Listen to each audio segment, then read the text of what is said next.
Hello, Waxy. How are you doing tonight? We'll be getting started in just a moment. I'm just getting settled in. I had quite a day today. Lots going on over here in the land of Leslie, so to speak, and I can't wait to tell you all about it.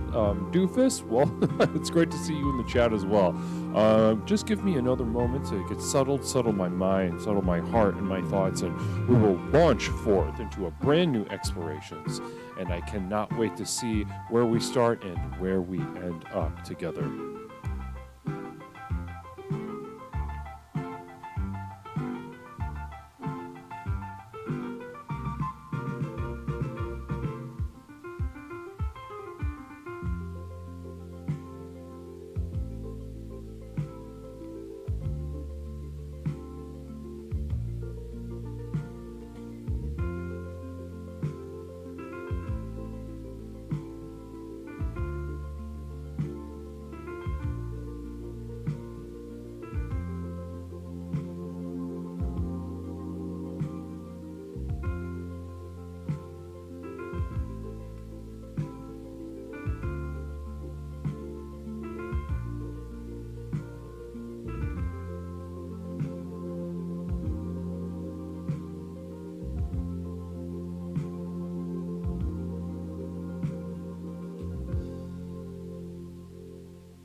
Hello, everyone. Welcome back to Explorations.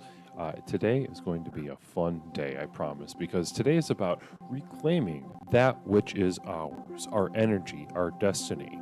At some point, we at the end, kind of like bills at the end of the month, we find our finances have been depleted and we have no idea where they went. So tonight, we're going to go looking for that energy and we're going to find it tonight on Explorations.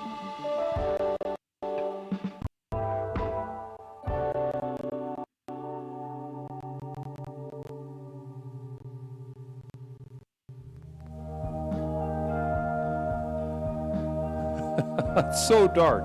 Holy shit.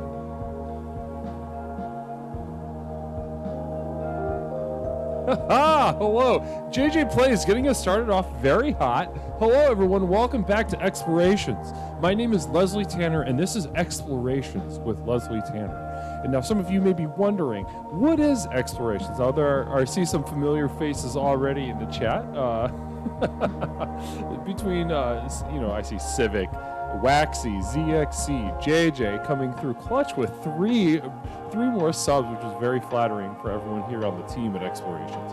But for those of you that are new, for those of you that may be lurking in the back, Explorations is a place where is a program with which we explore the universe both within us and without us, inside of us and outside of us.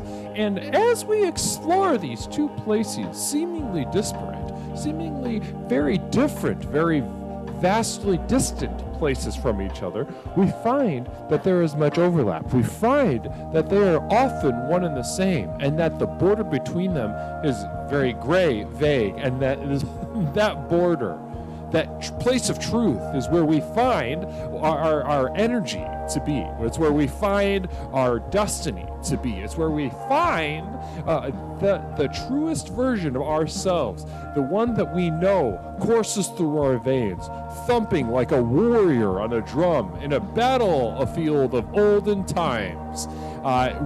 We search for that truth. We search for the pulse of that truth. And tonight on Explorations, we will find that. And also, I am legally required to say at the top that I am not a legally licensed counselor or therapist. But as a counselor and therapist who offers every single bit of treatment, care, and direction, coaching that any therapist or counselor, you throw a dart at a board full of therapists, and I'll show you 9 out of 10 that are jackals, scoundrels, rapscallions looking to take your money. But here it is very different. As JJ Plays has seen, he is putting his money where his mouth is, and because he believes in the program.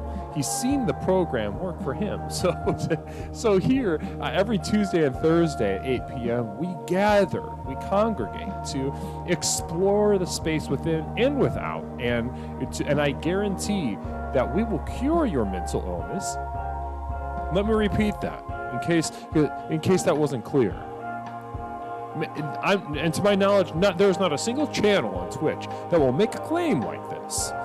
I legally guarantee to cure your mental illness and increase your financial and sexual virility. Who wouldn't want to be better in bed? Who wouldn't want more money? Who doesn't want to be happy? Well, here it can happen for you in Explorations. JJ, the program just works. It does, doesn't it? Butter Nichols, it's great to see you as well. Money Tits, Civic TV, Civitas, hello. Welcome back to Civitas. You lurk away. Don't feel bad about it either, okay? It'd be great if you came up and said something once in a while, because I'd love to hear your thoughts. I'd love to hear what's going on in that noggin of yours, because there's only one Civitas. There's only one Civic TV. There's only one Butter Nichols. There's only one Money Tits. And each one of you has something so beautiful to offer the community. And this community is the place that you are allowed to be that brick, to be that petal of the flower, to not just get lost in the wishy-washy back and forth of modern society. Here, your colors can show. You are in a safe place. It is dangerous here. People have died in my program, but in terms of you feeling bad about yourself, I won't make you feel bad about yourself, but something inside of you might be bad, and you might find that. And that's not my problem, but it's important. It's an important part of the exploration journey, crucial part of the exploration journey. And no other channel was able to cure my mental illness. Now that, I've heard that. I've heard that so many times. I've heard that again and again and again and again. And they try to shut us down. They see the light that we are producing here, the level of care, the level of insight, the level of truth that is uncovered here. There are forces outside of this community that wish to crush us. You know how bleak it can be out there, but here we must build the light. Light will build upon itself. It will attract more light, and that's one of the rules I like to live by.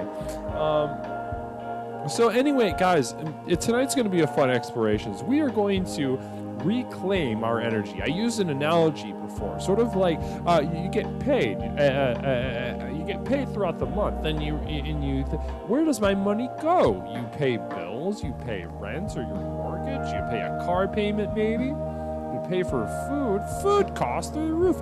So at the end of the month, I'm sure if you're like me, you're like, where has my check gone, right? I don't even know where the fuck it went. But, and I think the same exact thing could be said of our energy, can't it? The same exact thing can be said of our light energy. Sometimes it feels as if it is squandered. So tonight, we're going to take a look at where some of this energy may go and make an attempt to reclaim it, to put some fundamental fuel back into our chakras and back into our libidinal self, the one that means to conquer and experience and enjoy for the sake of itself. And that's what we're going to do tonight. So let's see here. We do have an ad. So I took the ad this week. Nobody, there were several offers. in town. Repeat offers, women's shoes. They had a whole month here with us. There's a sporting goods store that's just a pile of T-shirts in the middle of a big empty room with an old carpet. He says he can put any sort of graphics on those T-shirts, but I told him no ad until you do something. Put up some Christmas lights or something in here. It smells and it looks so sad. So please do something in here, vibe-wise, in the sporting goods store to allow us to bring, because right now it's a black hole. He's a black hole. We all know people like that. They sort of ask a lot and don't give a lot. They ask a lot, but they don't give a lot. And this man is one of those people, a sort of black hole. He doesn't have to be one.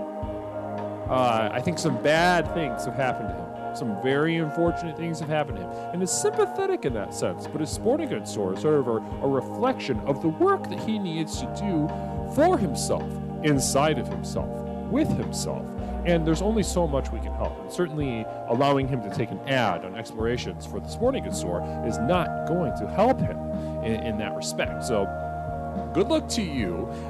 His name is Derek. Derek, good luck to you. I wish you the best, but no ad until you clean up your act. So tonight I took the ad for myself because honestly, I need to get rid of this gravel. I need to get rid of this gravel at the end of my driveway. That is the pile of gravel that, and maybe, I don't know if Fenton or someone else has some advice as to the best way to get rid of that kind of gravel.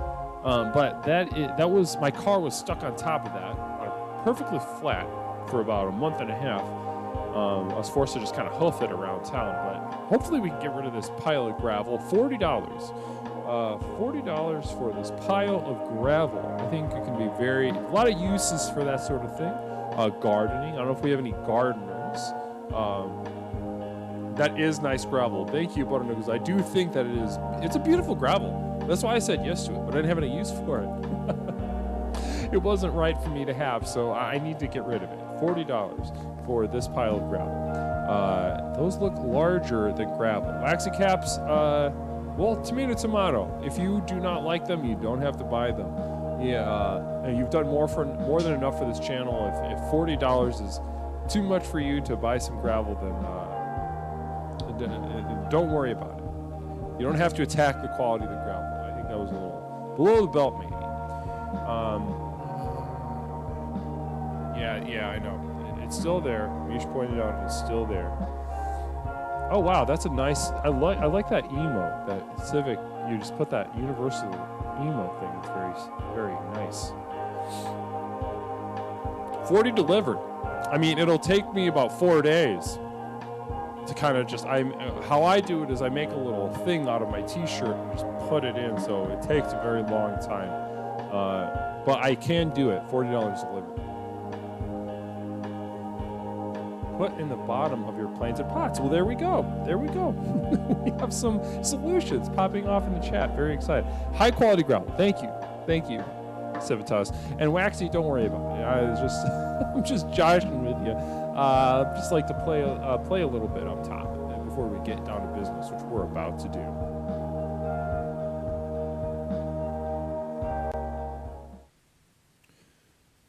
So, guys, let's get into the theme tonight, okay? Let's get into what we're all here to discuss: reclaiming our energy. Now, reclaiming energy can be difficult. You know, we look at the normal places that we're wasting our energy, and we may think, where is it?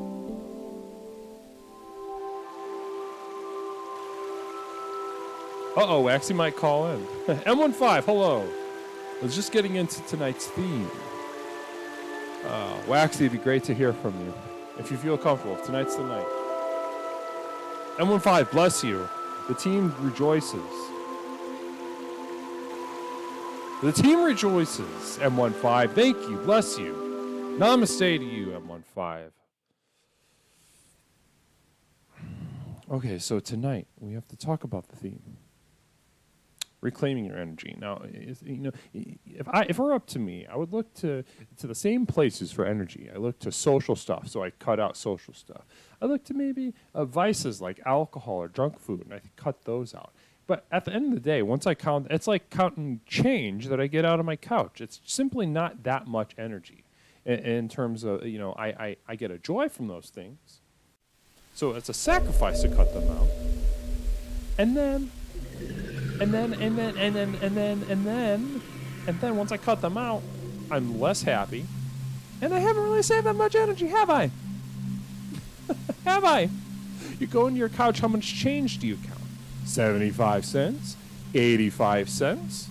95 cents? Maybe there's a bunch of quarters if you're lucky, but probably not. So where do we find this energy? Well, lucky for you, I had an experience earlier today that honestly changed my life. It absolutely changed my life. My life will never be the same, personally, and I can't wait to share it with you. I can't wait to share what I learned with you. It changed my life, and I can't wait to tell you about it. It changed my life from the ground up. My life will never be the same. There will be my life is now before today and after today. That's how important this was. What I learned. And I learned something earlier today that changed my life. This thing that I'm talking about changed. It changed everything for me.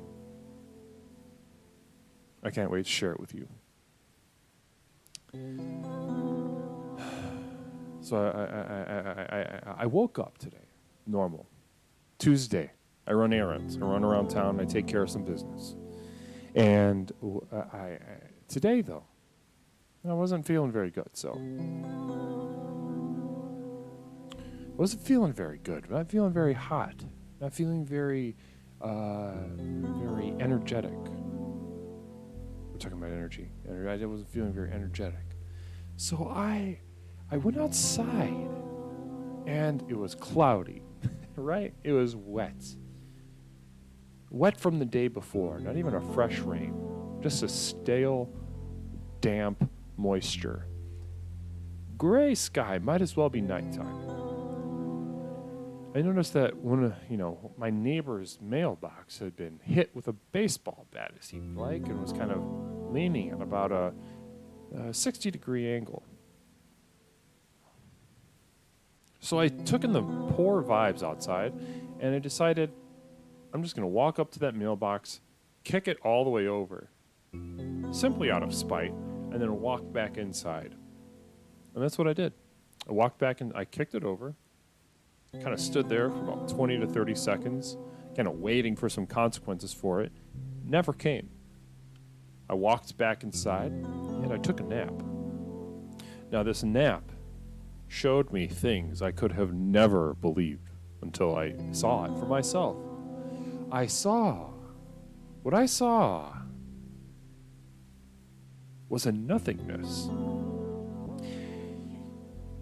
What happened to me during this nap is I had believed that I had died. And you might be thinking, Leslie, do you mean that you had a dream in which you died? No, that's not what I mean. What I mean is that I had experienced death. My mind and body had simulated death. Oh, so scary. So I woke up from this nap, not necessarily delighted, more confused, disoriented. And I went to check my internet, and I had Spotify recommended me a playlist of webcore. Now, I had never heard of webcore. I don't know what it is, what it knows about me to tell me that I enjoy webcore. And honestly, I resent the whole process. Once I read the term webcore, I became exhausted. And not sort of an exhaustion from, playing in a park or jumping on a trampoline, something fun. More of an exhaustion stemming from a battle in which I finally admit defeat. So I looked upon this term webcore, and I felt exhaustion, deep exhaustion, and I gave up. And I felt a little bit of energy from it, simply giving up. And then, so I sat with that truth for a second. I sat with that truth, and I thought of other things. I thought of, what is another, I thought of parachute, like a sort of baggy pants that used to be popular, sort of like Boss jeans, or let's use that for an example. And I remember thinking, why? That's another thing that I feel defeated by. I give up. And then I kept going. I looked at a cup. And I thought, I give up. And what I realized I was doing is I was in this experience of death and coming back from a true zero. I was intensely aware of the psychic energy I was expending to hold these constructs together, to hold these elements of shared reality together. I realized that I was spending so much energy to keep webcore, whatever the fuck webcore is, to keep economic value what it is, to keep a cup. Allow it to just be a lump of shit, and feel the flood of energy go back into. So that's what I'm doing for us tonight. I want you to reclaim the energy. Find ways to give up. It doesn't have to be things like socializing or drinking, or I know there are some people in the chat right now with substance abuse problems. You don't have to give that up. You can find other ways to improve yourself. To make yourself, to increase your value, your self-worth. There are other ways around this, and it could be as simple as finding, I don't acknowledge cups anymore. They are trash to me now. I don't see them. What I see is an inconsequential lump of universe as I am. And how much energy do we put into the creation of the self? An endless amount of energy. So let's reclaim our energy tonight, guys. We are talking about ways to reclaim our energy. Find ways to give up. It doesn't have to be the big one, if you know what I mean. You don't have to do anything rash. You don't have to. You can't, but you don't have to. We're finding ways to give up and find our true selves, find the energy with which to funnel back into the process of living, growing, innovating our cores, and discovering that which lies before us, our true paths.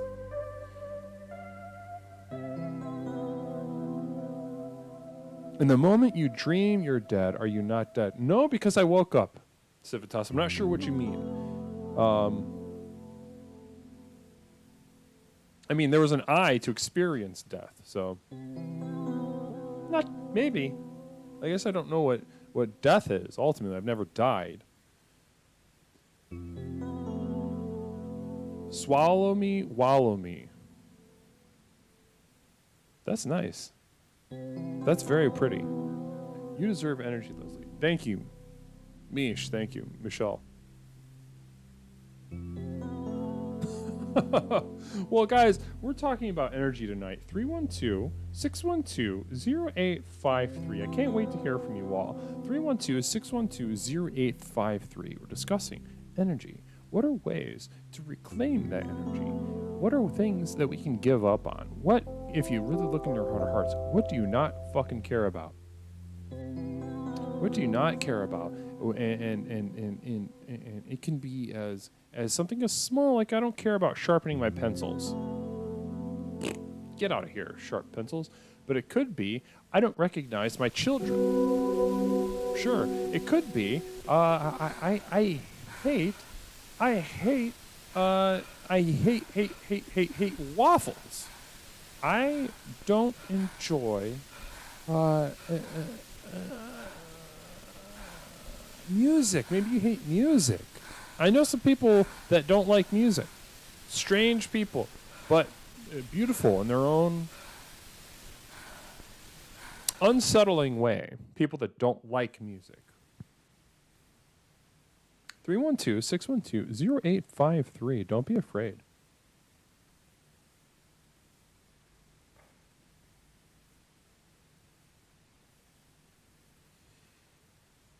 I am practicing to be a rapist like the other people in the community. My rhyme skills are not great yet. Well, something to reach for. Something to strive for. As we yearn, 712 yearns to express himself. He seeks to sharpen his ability to rhyme, search words, find, establish meaning across words through their common sounds that they make. And he's not good at it yet. I can vouch for him in that respect. He says he's not good, and he has yet to prove that he can do it in a way that is at all notable, even in a sort of a casual social setting. So good luck to you on your journey, 712. I believe in you.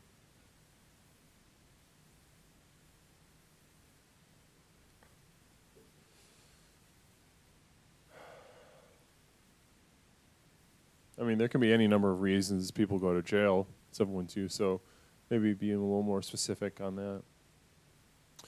312-612-0853. Now, I've heard, some people have come up to me over the past few days that they think, I can't call in, I'm nervous or I'm afraid.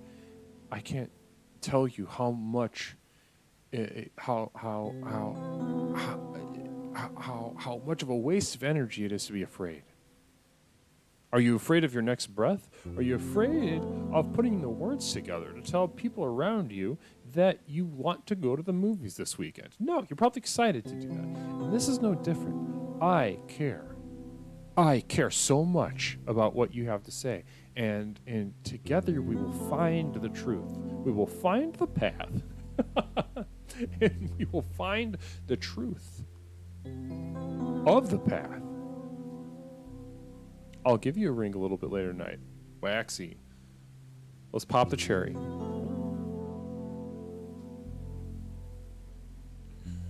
312-612-0853.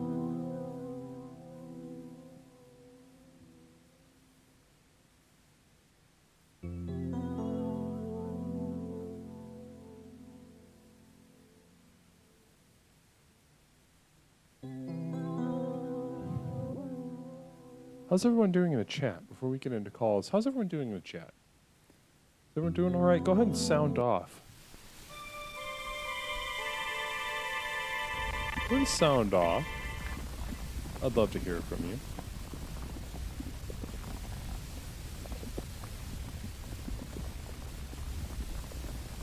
Doofus, how have you been doing? How was your weekend?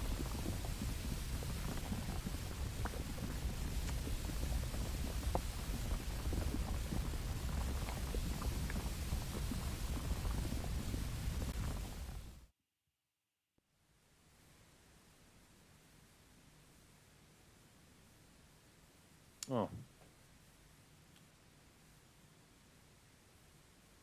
I'm sorry to hear that, Butter Nichols. You close to your mouth?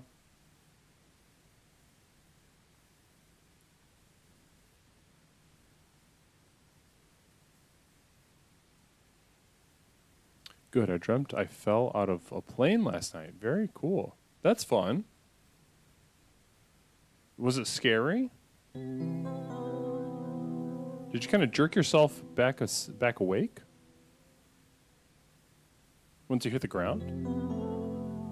That's humiliating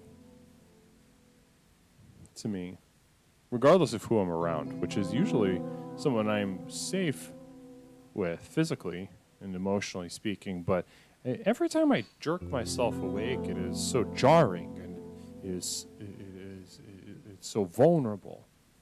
Direct path to my most basic, simple, unencumbered, and undefended mind. Oh. Sleep paralysis demon. I've met those. Many times.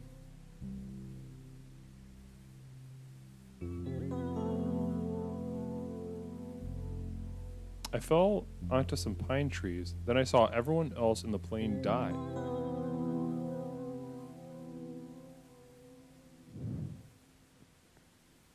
Did you know anybody on the plane, Doofus?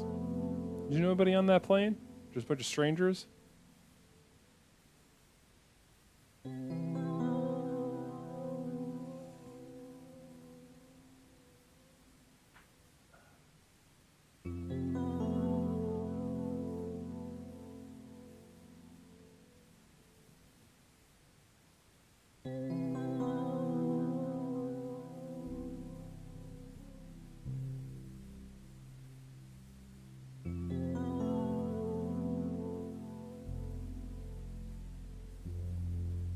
(712) sleep paralysis demons, but it was kind of weird because it forced itself on me, and for a moment I was afraid, and then I was like, ah, cool, we do fuck. You have sex. So there's something in the acceptance. So was it a you know what or was it not by the sleep demon?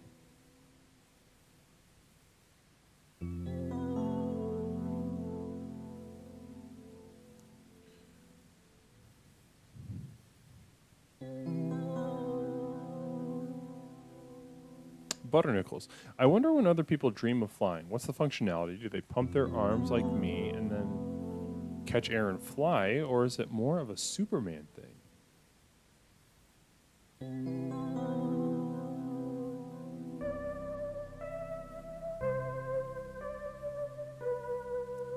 Yeah, someone too. That's what I meant.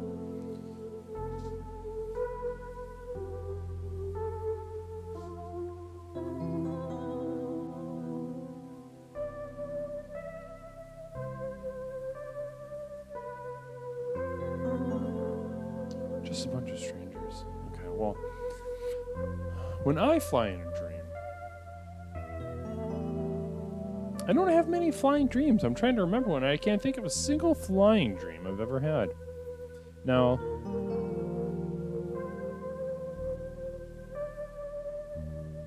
in a lucid dream, I've floated around before. I don't know if that counts.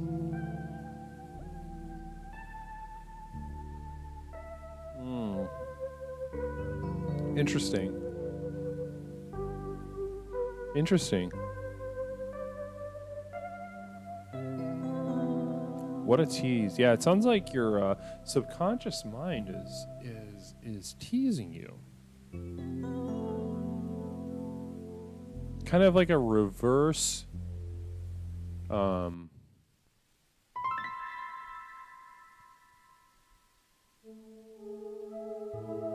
it sounds like your subconscious mind is giving you like a reverse sort of situation where normally a tease, there's some sort of offer and then a pull away, an offer then a pull away, rather than I'm gonna are you, and then just once you consent being like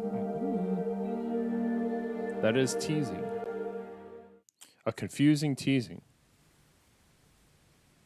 Is it sexy? I would, you know, I defer to the experiencer of the dream. 712, I defer to you. It sounds sexy when you talk about it, so I'm going to go with yes. I had a dream when I was little that I was uncontrollably floating up in my front yard, and I had to say goodbye to my family.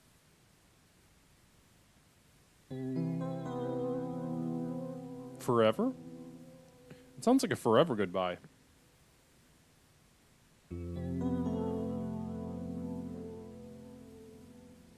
Now, Mish, are you close to your family? Do you enjoy your family?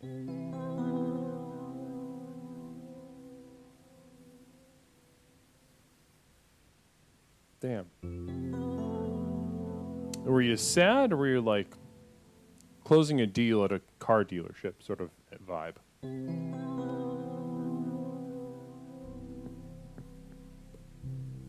Okay, so they're very nice. Then in that case, then that probably sounds sad then. Hmm.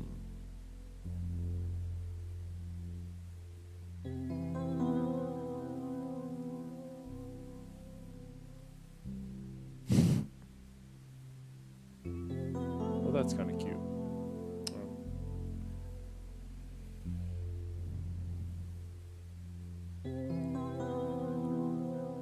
I've never seen Waking Life. Is it good?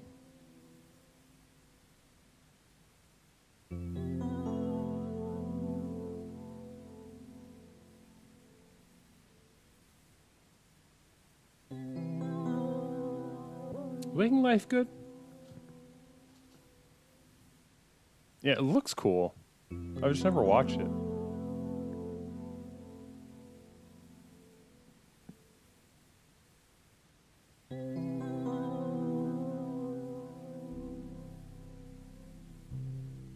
Oh, that's fun. Mary is floating downstairs.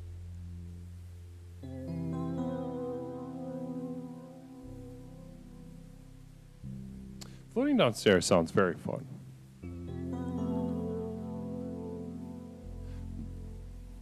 When I was deep in my lucid dream practice, I noticed that I usually floated everywhere. I never walked anywhere. And it was usually one of the, within lucid dreaming practice, there are things called reality checks. I don't know if anyone has any familiarity with this sort of thing. I'd imagine you do, some of you at least. But there are the reality checks. And one of the reality checks is when you start to, it refers to when you inquire as to whether you are dreaming or not. You can do them in waking life, and then you kind of carry them into your dreams. There are several of them, common ones like light switches, whether you're able to look at clocks and look away and look back. Is it the same time? Is it legible? Are you floating?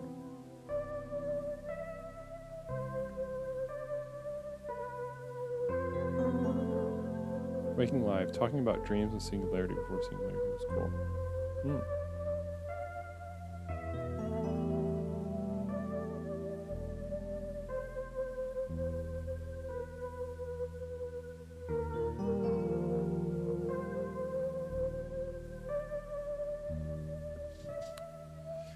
Yeah, there was it's gotten cooler to talk about it, and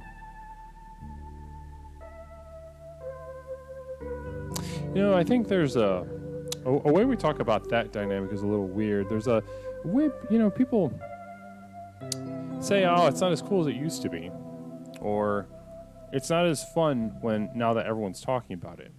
And, common response is that you're gatekeeping a certain topic. You're gatekeeping that certain people can talk about it or can't talk about it or need some sort of experience or expertise in order to talk about it with any sort of authority or, interest.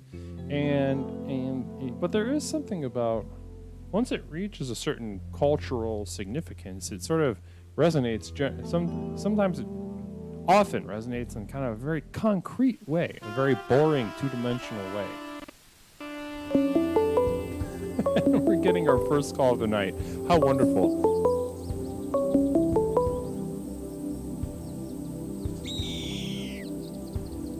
Caller, give me one moment. I just want to make sure that we have this channel turned on. Caller, thank you for calling Explorations. My name is Leslie. What is something that I can call you? You can call me King Kong. Is this Carmichael? Is this Carmichael? Is this Carmichael that I'm speaking to? Is this Carmichael that I'm speaking to? No, this is Leslie. No, this is Leslie. I'm Leslie Tanner. No, you're not, Carmichael. Show. Carmichael, you are being... with Leslie Tanner, where we talk about how to export the most products to China. That's not... I haven't talked... Let's talk about it, though. How do we export the most products to China? That sounds very fun to talk about. I think we should pay different countries to get in a war and bomb all their products, so then we are the only supplier that they can trust. Have you been thinking about Kind of this a like lot? what we did in World War II when won. Have you been thinking about this a lot? No, just came to my brain right now. Pretty good one, right? Yeah. So I kind of want to. I think I should be the president of money. I'd be Let's good at talk it. about that. Are you? Have you? Is there like a gas leak in your house? You don't sound okay. Oh, you want? Why are you saying that? Just because you said you wanted to be president of money, and you've never said Right. anything like that before. Well, someone has to be the president of it. But if there's a gas leak at my house, I'd be very rich. Gas is very expensive right now. That's true. Yeah, but do you have a way to sort of capture it and transport it, things like that? Well, there's no leak at my house, or I would be very rich, and then I wouldn't have this house anymore. I'd love to believe in a world like that, but I don't. But I'm going to let you have that. So, Carmichael, tell me tonight this? we're talking about reclaiming our energy, Carmichael. We're talking about finding ways to take energy back from the universe as it Eat your attempts cum. to grind us into the ground. So, Eat your cum. eat. Say that again. Eat your cum.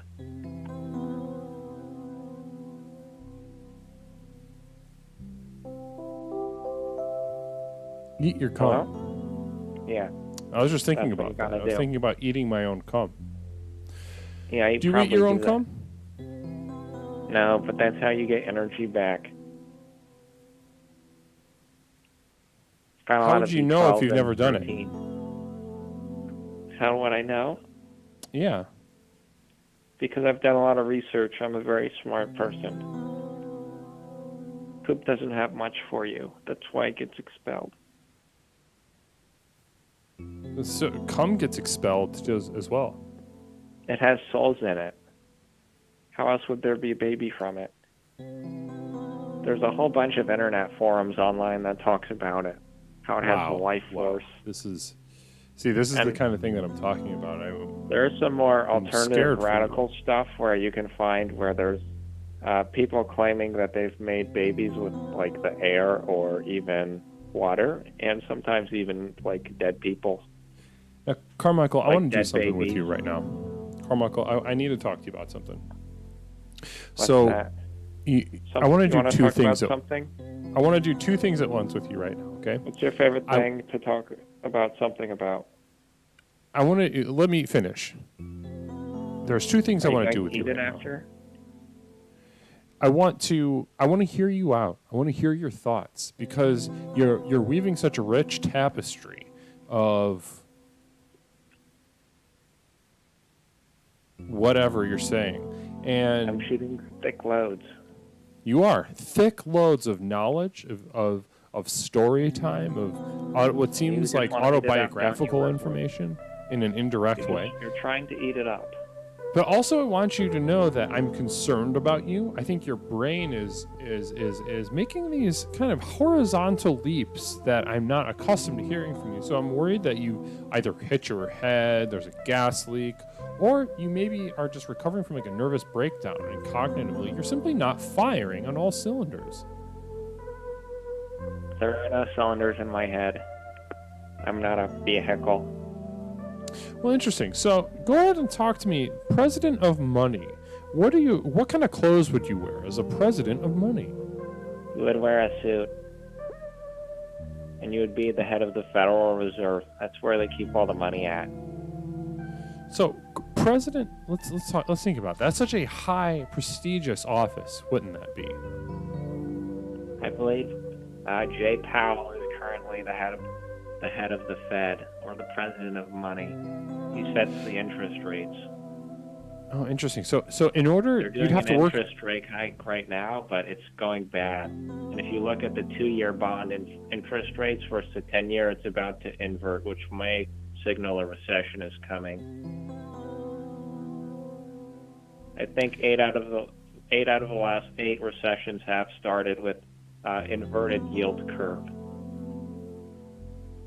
I read about that. I did read about that. Yeah. So I think it happened last May, or the May or August prior to the COVID drop. But Well, although maybe that wasn't the COVID drop, might not, you couldn't maybe not say that was an inverted yield curve moment. so tell me, in order to be president of money, you'd have to work very hard for energy in that lifestyle. A Would you PhD eat your in own cum? economics. I mean, to What? push back, would you eat your own cum if it came down to it in order to be the president of money? No, you would have to be a PhD of economics for that. Except I don't think Jay Powell has one. He might only have an MBA, which is historically weird. Yeah, that's not that impressive. Do you Yeah, think he but eats was his own cum? He was appointed by that president. Do He you might. think Jay Powell eats his own cum? I think it's a coin flip. Whether Like or not 50-50. someone does. Maybe. It should be. It should be a coin flip where both sides are heads in a truly waste-free world. If we want to do climate change, then we need to start consuming our consplusions. Well, I think that's a wonderful note to end on. I think what you have told us so far has been so illuminating and so helpful. If not, maybe not obviously to some of our viewers, but I think in an indirect way. Yeah, really, the yield curve stuff might have been lost on some of them, and they might think I'm saying poop out of my mouth hole. Weirdly enough, But I think that that's was the all most factual legible part of our. information. That was the most legible part of our conversation tonight. I think the rest Also, of the the stuff. PPP loans were the largest fraud due to the lack of accounting structure based around them, which was designed into the PPP loans. And Mick Mulvaney should probably be in prison for that. But we won't talk about that. Well, again, once you start getting all like super nerd stuff about economic issues, then you're speaking very clearly. But when it comes to other areas of your life, it sounds as if you have a brain bleed. So I'm wishing you luck tonight. I'm gonna sit, I'm gonna meditate, I'm gonna marinate with what you shared with us tonight, as I hope all of our viewers do. But before you go, just a little piece of advice, financial advice, non-binding. This will not come back to you. But if you had to give us all one piece of investment advice, what would you tell us? You should live basically like you're homeless, except eat quality food and go for workouts, and then put all of your extra money into Roth IRA, which I believe you can funnel through a 401k backdoor. And you're going to want to probably put that all into Vanguard Total Index or Vanguard Total Small Market Cap, which is VTSMX or VTI. They have very low fees, as it's all kind of algorithmically managed. Well, that sounds I'm very a fun. Boglehead. Well, hopefully somebody clips that so we can all listen to that on repeat as we attempt to decode it. Bless you, Carmichael. Namaste to you, and thank you for sharing your journey with us tonight. Okay. Do you want me to sneeze? No, well, you can if you want. Counts? I can't sneeze on command. All right, What do then you I'm think going to I just am, hang an up then. aardvark? Okay, well, goodbye.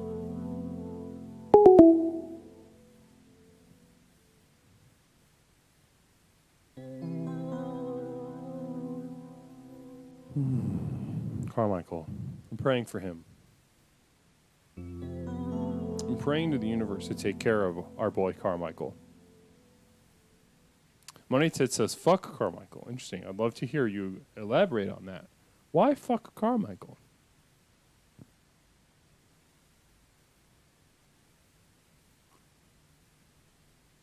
He's a tough guy to get to say anything aside from what's already going to come out of his mouth by forces I don't, propelled by forces I don't understand.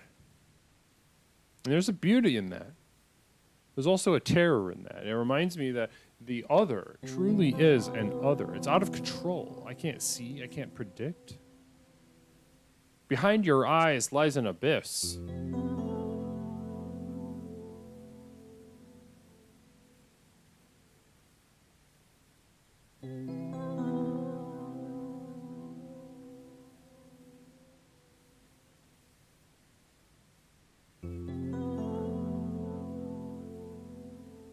Wow. All that stuff about 401k, Roth IRA, Vanguard Index.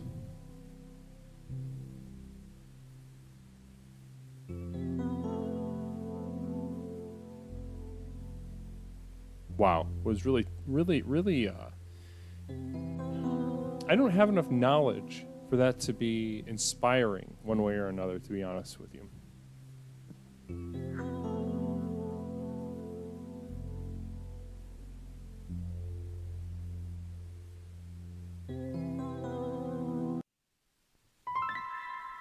When I see the lifestyles that many financial people lead, comfortable,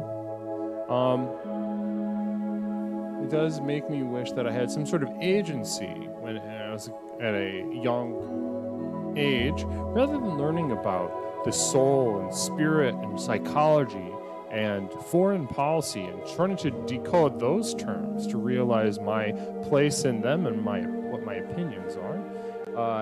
I wish, part of me wishes I had any sort of economic information, financial information.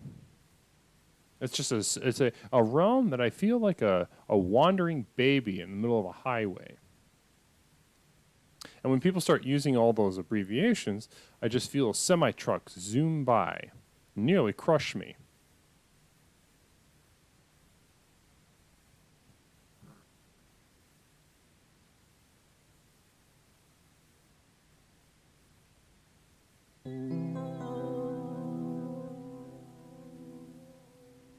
Wonderful, wonderful.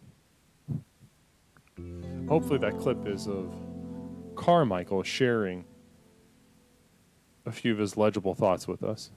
Why is this running so hot?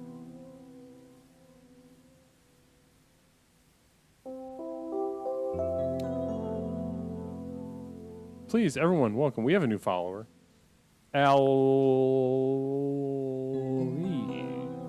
Welcome to Explorations.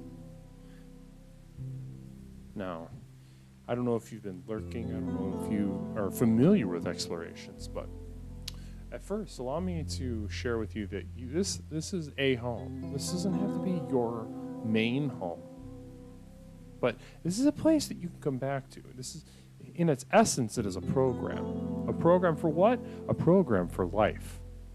A program to achieve the success that you know you have been deprived of. Gabaful, welcome. Bless you. Welcome to the fold. Everyone, please welcome Gabaful and Ali.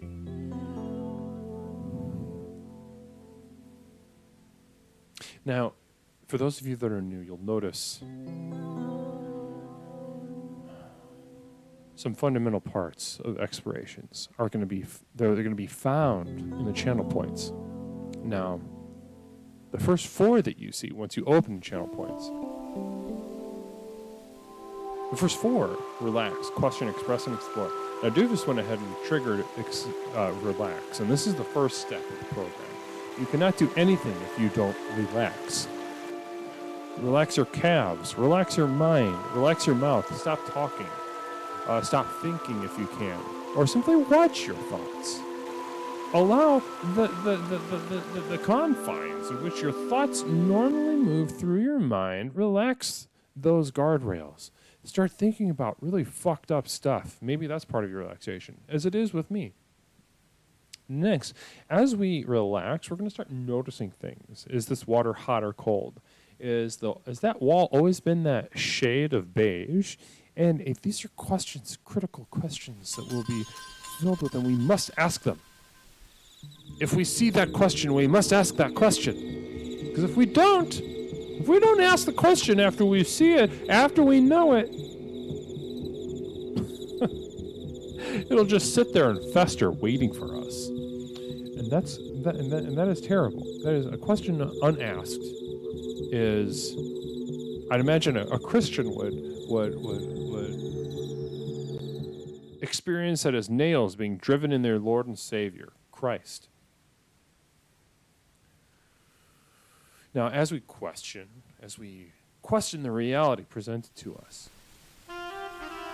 we move on to my favorite, express. Now, Much like this eagle that you'll see in a moment behind me, we must spread our wings to express ourselves.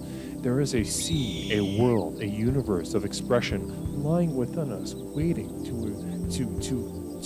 burst forth. Paint a canvas, sing a song. Maybe try your hand at comedy. And as you express, you'll discover who you are, who the genuine you is at this moment in time. But you will grow tired eventually. You'll run out of things to say, and this is natural. Do not worry, because at this stage is when we explore. Now, this is an advanced stage. If you are not ready for this stage, I implore you to go back to the others, because I have had students die at this stage. It's a sort of combines all stages previous and into a brand new dynamic, a 4 or 5 dimensional sort of exploring the tesseract of our minds. Caller, thank you for calling Explorations. My name is Leslie. What is something that I can call you? Hey, Daddy. Hi, Dad. Who is this? Who do you think this is? Is this... Let's see here. Does this sound like... Sounds like somebody I haven't heard from in a while. Is that true? Have you called before? Yes. And is this Scary Jerry? Who? No, it's not that. Oh, brother. I don't know. You're disguising your voice. Who is this? Who do you think this is, Leslie? Is this... I'd love some guesses from the chat. I'm not quite sure. Is this... Oh, brother. Are you calling from jail? No. Why would I be doing that? I don't know. Some members of our community have been to jail, and sometimes they stay in jail. Well, Is this Dennis? They don't stay in jail. Is this Dennis? This is Leslie. We already did this with Carmichael. I'm not going to play that game again. Is this Dennis? Yes. Well, welcome back to Explorations, Dennis. Did you escape from jail, or did they let you out? Let's just say I have some connections on the inside. Well, that's exciting for us. You've been... Gobful, good guess, but I'm gonna give them a little bit of history, okay, on you, Dennis. Is that all right? We got some new listeners tonight. Oh, some new listeners? Yeah. So Dennis is an old caller. He's called several times. To come to the woods with me. Yeah. So what he's referring to is a game called Poop Turkey that sort of comes really close to being pretty like a very serious assault, but what he does is it's more of a comical assault. Well, what he does is he waits till joggers fall asleep in the woods, according to him, and he puts poop in their ass. It's all consensual. It's all consensual, apparently, but that's not why that's not how people end up in jail.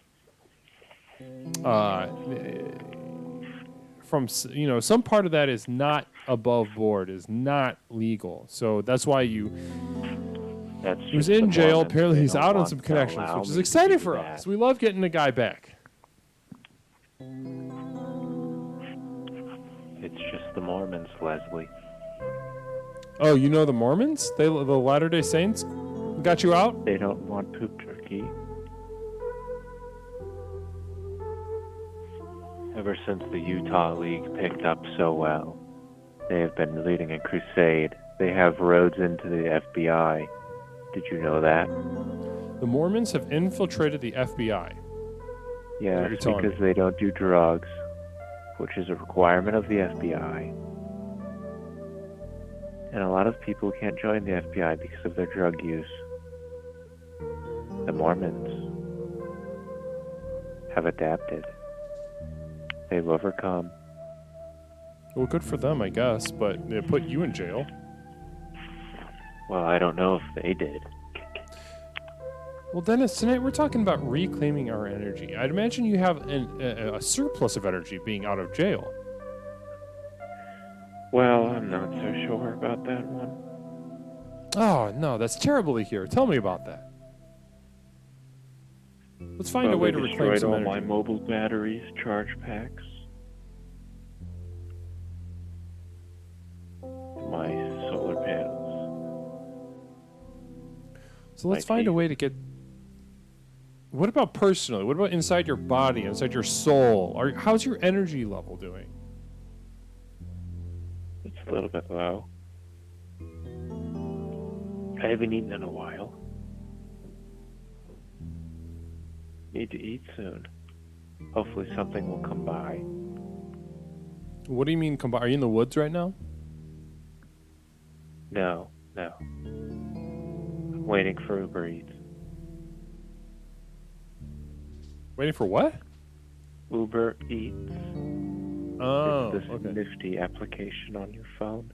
Yeah, I know what that is. Yeah. Did you just discover Uber Eats? No. But I couldn't access it prior because of the current situation I was in. I mean, it's been around for a know- while. You've only been in jail a couple months. No, I'm talking about my hideout in the woods, Leslie. I was calling from burner phone.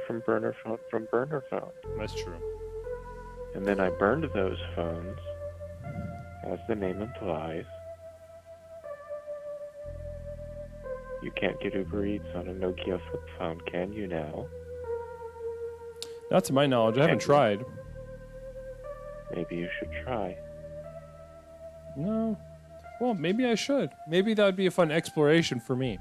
So, listen, Dennis. It sounds like you're having some major energy problems there, and I'd love to help you through that. So, let's look for some ways to get you some more energy. What have you tried eating, like berries or leaves or anything like that? Why would I need to do that? For energy, it doesn't. I mean, Waxy Caps even agrees with me that it sounds like your energy is depleted. So, I'm waiting for Uber Eats. when was the last time you ate? Like 12 hours ago. 12 hours ago. What'd you eat back then? What's your diet been like lately? All big Belgian waffle, eggs, some bacon. Oh, that's nice. I'm staying at a motel right now.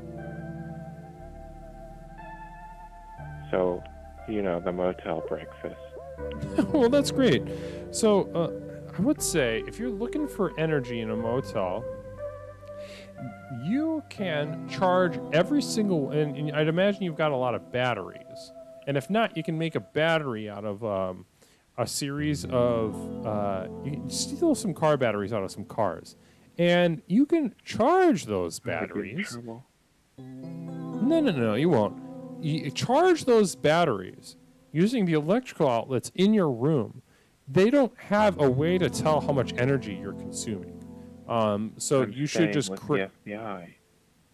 I would get in trouble. Oh, you're being escorted by the FBI right now. More or less. Really interesting. Well, before you go, Dennis, Part of how I'd love I got to. out. Huh? It's part of the reasoning I got out. Well, so tell me, Dennis. I need to ask you a question before you go. Now, a lot of we're worried about you. We hear the tone of your voice, and we're all thinking, this guy needs something. He needs like a purpose, Probably a because direction. I'm congested.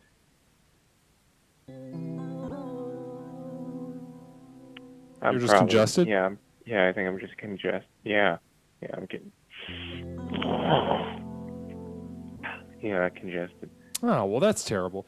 I would I say think take I'm some. allergic to the pillow feathers. Oh man, allergies are the worst. Have you take some Claritin or some Zyrtec or any? There's so many wonderful allergy medications. Have you Math. tried any of those? Really I'll top probably just do shelf a little stuff, math. huh? I'll probably just do a little math. You could do a little meth. Yeah, give that a try. Yeah. Okay, well, Or you just, go ahead and try a small little meth, peppers. and we'll hey report back. Okay, once you find some meth, and then give us a call and let us know how it's working. All right. Yeah. I'd love to hear. I hope you find some meth tonight. Well, Bless you, I'm not Dennis. going to. Bless you, Leslie. All right, you have a good night. All right. Good night. Okay.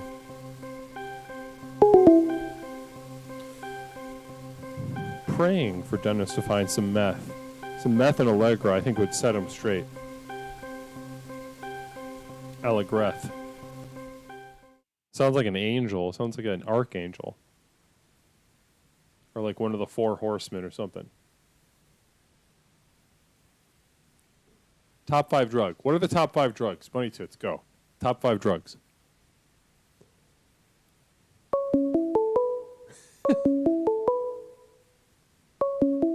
I'm getting a call. Top 5 drugs. What are they? Caller, thank you for calling Explorations. I think I know who this is, but my name is Leslie. What's something I can call you? Shalom, it is Ian. Ian, hello. How are you? Hello. I'm so good, and I'd like to say Ma Nishma, which is what's up. In what language? That is Hebrew, Leslie. I'm not sure Oh, if you knew, interesting. but coming up is the Passover, the Seder. Fun little time in the Oh. Jewish faith. Yes, yes. Are you Jewish, Ian? I am not, but I am a practicing celebrator of Passover. Yes. Okay, interesting. Are you into the other holidays, or is it just Passover for you? For when it comes to Jewish, yeah, just Passover. You know, no menorah or anything, but yeah. Gotcha. So, what do you do for Passover? Take us into the process. I'd love to. I've never celebrated Passover with anyone.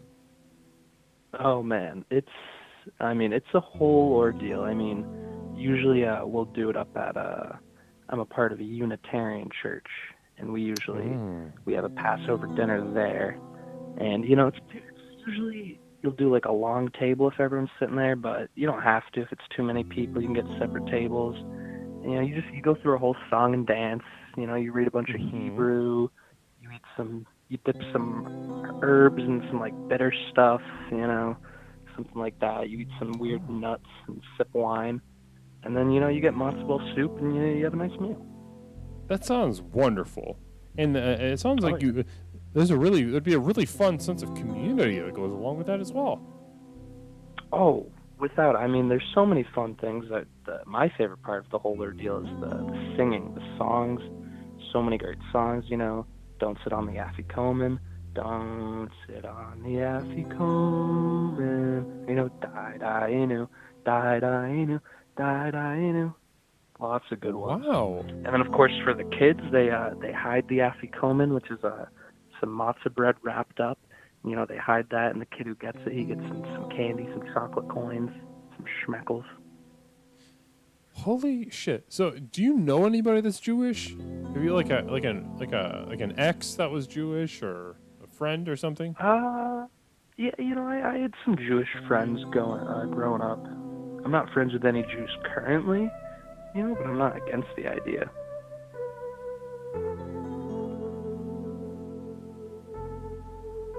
So, how did you learn? Was this just like a real grassroots getting into Passover? I don't know how it started, but for some reason my Unitarian church, which is pretty like hippie kind of community, they just kind of go with whatever and they accept all religions. ever since I was a kid, we did Passover. Well, then, when the holiday season rolls around, what holiday do they go with? Do they go with Christmas? Do they go with Hanukkah? Do they go with Kwanzaa? Usually Christmas, but it's up for interpretation. You can do whatever you'd like. Wow. And do you guys do communion or anything like that? Do you take anything from Catholicism? No communion. I mean, there's like a point in when you're a teenager in like the youth groups, the Sunday school, where you eventually visit all sorts of different churches. You go to like a mosque and a temple, and a Catholic church, all that, and learn about it. So this is intense. This is like a genuinely intense spiritual upbringing. I have a question from the chat for you. A sort of resident Jewish man. Are you a Hebrewophile? Okay. I would, yeah. I'd like to think, yeah. I honestly believe you. There's something about I your love energy everything that about the faith, the people, yeah. I genuinely believe your affection for the Jewish people. Oh, this is really, yeah, you can ask anyone in my life. I mean, you ask anyone. Anytime the first time I meet anyone of Jewish faith for the first time, I hop in a song and prayer, and it warms them up. They're like, wow, who's this little Irish kid who knows this? What's going on here? So, another life, I'd be a little ashy Jewish boy from Yonkers in the 1920s. I'd love to see you running around like that, running around in some knee socks and knickers. Yeah, just being a menace in the breadline. Oh yeah. Yeah. Just full of all sorts of shit. So let's have you ever? Oh, I'd love to ask you this question. Have you ever? You're conversing with and that's it. Call ended. I was going to ask him if he's ever made it weird. Sometimes you express an affection for someone based on, that tier of, and a personal aspect, like someone's ethnicity, someone's spirituality, someone's race. If you get too excited, then some people are like, whoa, I don't like this. And I wonder if he's ever done that.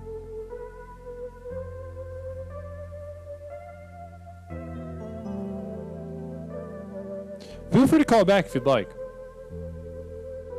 312-612-0853. We're talking about ways to reclaim your energy. I think a really interesting conversation with Ian. Maybe he'll call back, but it sounds like he gets a lot of energy as a Gentile from the Jewish faith, which is interesting to me. So interesting to me.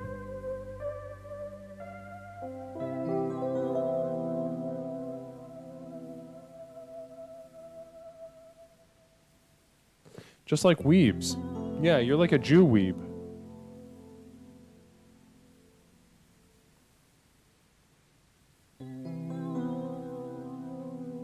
Speaking of which, I saw a post today that I thought was pretty funny. I don't know if we have any anime fans. I know we have a couple anime fans.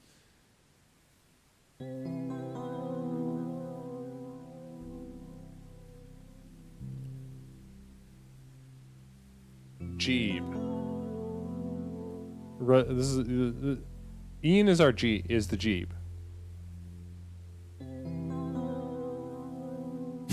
I believe you. That's funny. So listen, I saw a post earlier today that I need to share with you. I saw a post from a man pretty famous, and I don't know if anyone's familiar with with general anime fandom. And sort of like the classics within the world of anime, which is a very expansive world, obviously. Many genres spanning decades, and everyone's got their favorites. And I saw somebody, I saw Hassan, interestingly enough, post that he was giving Neon Genesis Evangelion another try because it seems like Attack on Titan, and he liked that one, which made me laugh so much. Akira, yeah, Howl's Moving Castle, Cowboy Bebop, yeah, exactly. Hassan is scared to fight Sam Hyde. Yeah, I believe that. I know. I'm not a. If Hassan wants to come on explorations and give us a bunch of his followers, then cool. But I don't think that's about to happen.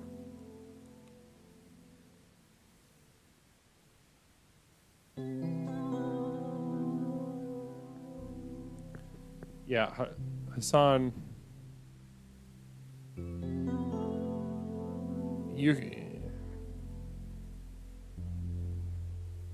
I don't know how he capped his emotionally capped at 15, which is pretty special. It seems like it would be very difficult to do.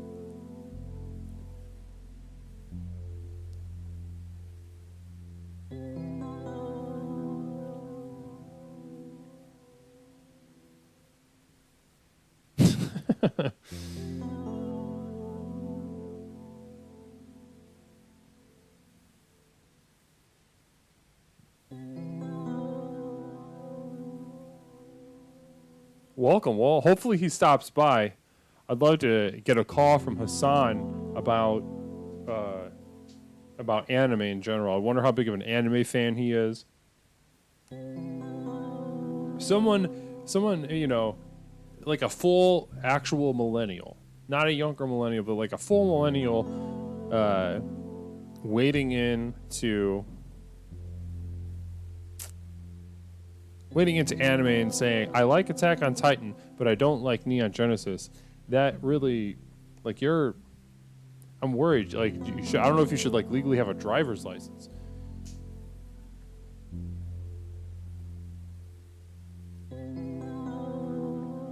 Also, he gets paid $4 million a year to read articles and eat lo mein and just be like, well, maybe the Democrats are going to be good this time.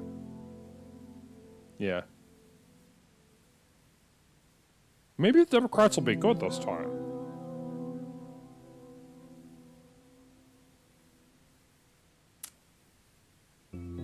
And the people said they clapped, and they gave him a mansion.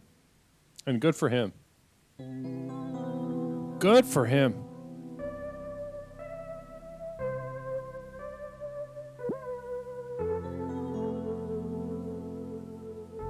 Today's the final episode of part 3 of... I don't know what AOT is. What's AOT? I feel stupid. I was just talking shit about somebody I don't know something.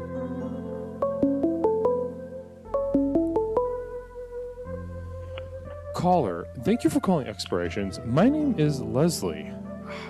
What's something that I can call you? Jer Bear. Jer Bear, welcome back to the fold. How you doing, Jer Bear? How you doing, buddy? I'm not very folded right now, but I can try to fold up if you need it. What are you doing right now? Laying flat.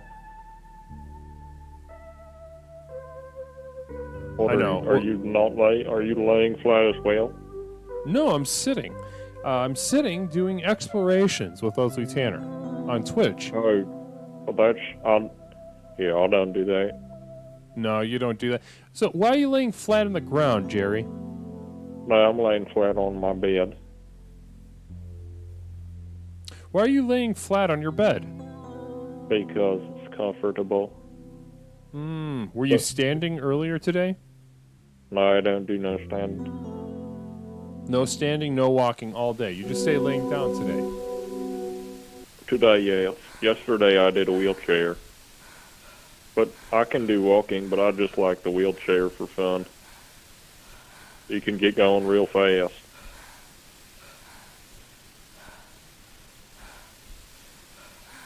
Hello? No, I'm just thinking. I was visualizing you racing people in a wheelchair Well, it's and not losing. much of a race. No, Yeah, you I'm lose. much faster. I am much faster. Like a downhill derby sort of thing, or is it like a flat, like a flat Any course? slope, any plane, any terrain. Jerry Bear with his spare wheel will beat your tuchus.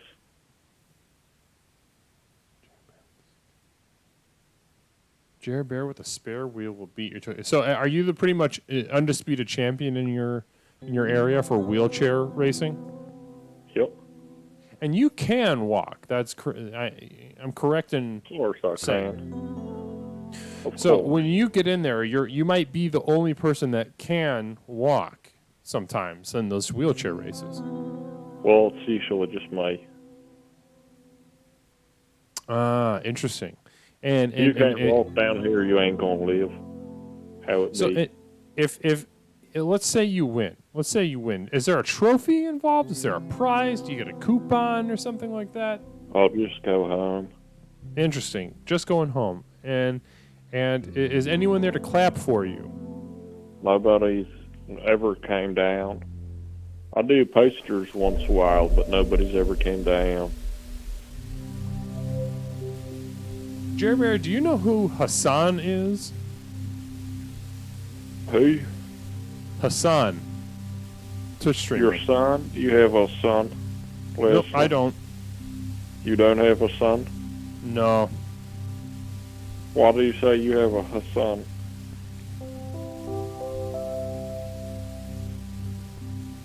Flea Market, thank you so much for gifting that sub. Bless you. I'm sure Poondanky is overjoyed to receive that sub. Truly generous beyond words. Thank you. Bless you. Namaste. So if you could lay down in a wheelchair, would you lay down in a wheelchair, Jer Bear? No. You like the sitting. You like the old fashioned style of sitting in a wheelchair. How am I going to balance if I'm laying down flat? That would be difficult. That'd be a challenge for sure. That's how, if you're going to race in the Jer Bear wheelchair race, you can only have one set of wheels. It's like a unicycle. You got to keep yourself upright. So, have you ever lost, though? Have you ever dealt with the pain of losing a wheelchair race? No, No. no. What would you do if you never lost? lose. I would probably shoot the person, and then I would win. So, they wouldn't let's even say, get across the finish line unless they kind of somehow slid across. so if you were racing, let's say Fenton, you would shoot him. Would he have a gun? Would he know No that way you're in allowed to hell have guns? Would ever be in front of me on the wheelchair race. I'm just saying, No what way if? in What hell. if you were injured? It's not possible. But if Fenton was racing you, you would have a gun. Well, yeah, everyone's got a gun. How do you think we start the race off? Everybody shoots their gun. You'd ride in the air. That's how they do in an Olympic. So maybe it'd be like 3, 2, 1, and then normally just instead of shooting in the air, you just shoot someone you'd shoot Fenton in the head. No, he would have to be in front of me. That would be murder if I did that.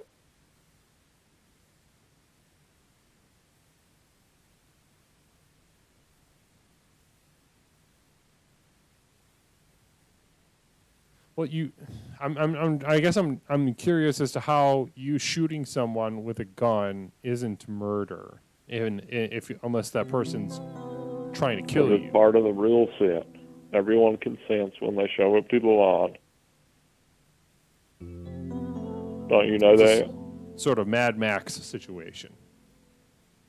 Well, of course, it's sanctioned by the government, of course. Would you shoot? Tell me this. So you're someone that can walk, that Yup. races wheelchairs. Now, hypothetically, let's say you race someone that can't walk. Would you Yup. still shoot them? Would you shoot somebody that's truly disabled in a wheelchair? Are they beating me in the race?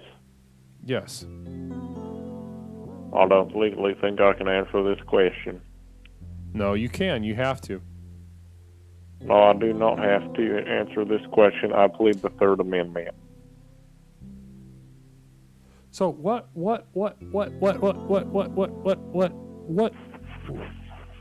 So that's a yes. If the answer was no, you'd just say it. So you would shoot a Jer I Bear would plead the shoot. Third Amendment whether or not I got first, second, third, yes, no, true, or false. It doesn't Or matter. A, B, Listen, C, or I'm D. using intuition. I'm using the intuition as sharp intuition that I have been Your intuition sharpening. is as dull as a cheese knife. No, it's as sharp as a As a rock that It's is like katana. dull and circular. no, it's like a diamond. It's a It's a circular, surgical knife-skipping instrument. rock.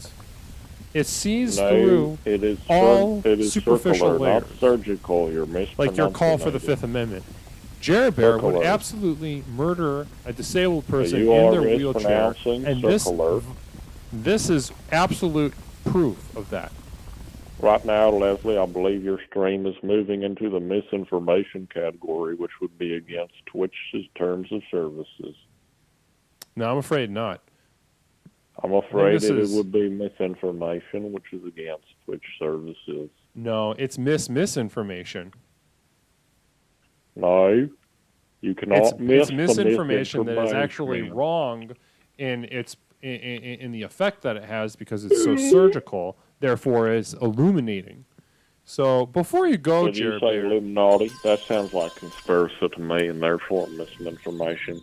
before you go, Jared Bear, you're playing a sport that you're the only person racing against yourself. You train It to is play Olympic against yourself. event. Nobody cares. Nobody shows up to the races. Not even the people that care about you the most.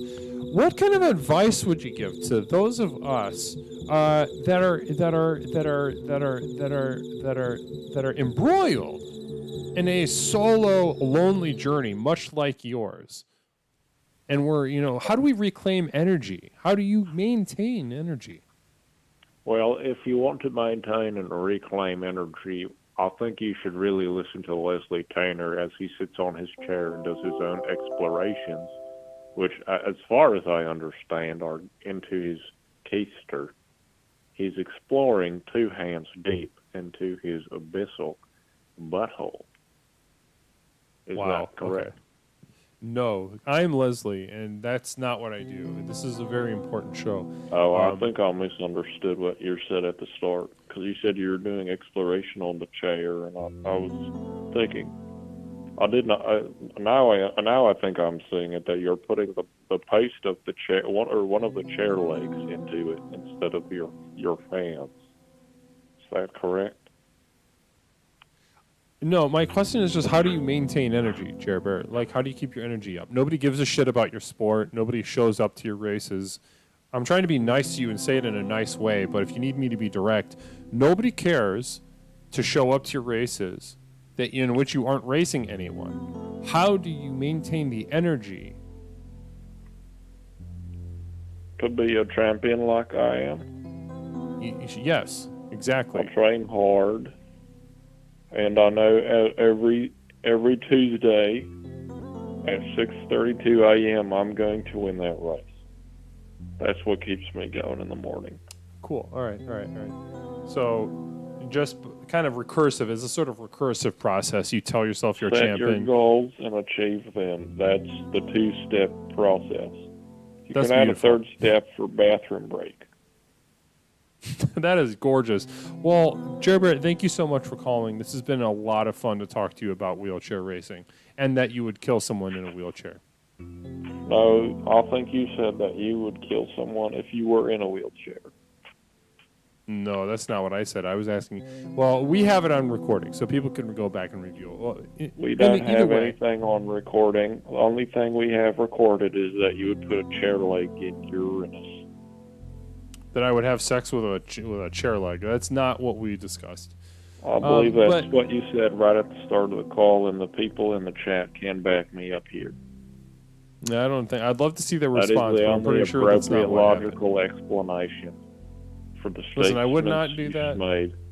I would not do that. So this is kind of besides the point. I like playing games. Well, like maybe this, you but- should do that. That might be kind of a fun explanation. Okay. Well, you have a good night, okay, Jerry Bear?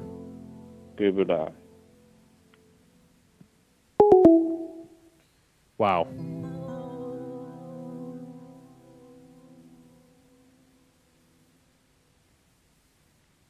Wow.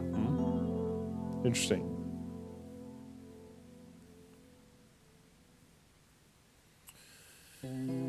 Interesting call with Jerry Bear, as always. His life keeps, the more he shares, the richer his story becomes. Isn't that correct? He races himself in a wheelchair at 6:32 in the morning every single day. He says, I'm going to win. I am a champion, and I will win because I am a champion. He goes and races no one. He's even made posters for an event. Nobody comes. He doesn't race anyone. No one's watching.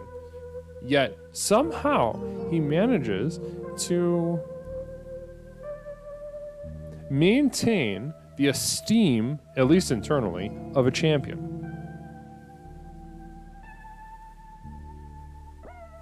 Truly resilient person, if not horrendously sad.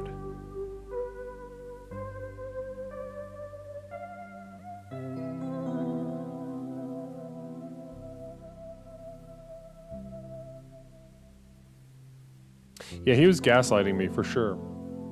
But it didn't gaslight me in that it affected me the way gaslighting does. I understood what he was doing. He was insecure. I was hitting some buttons that he was uncomfortable with, so he lashed out. If we need to revisit it, it'll be in the VOD. It'll be in the VOD.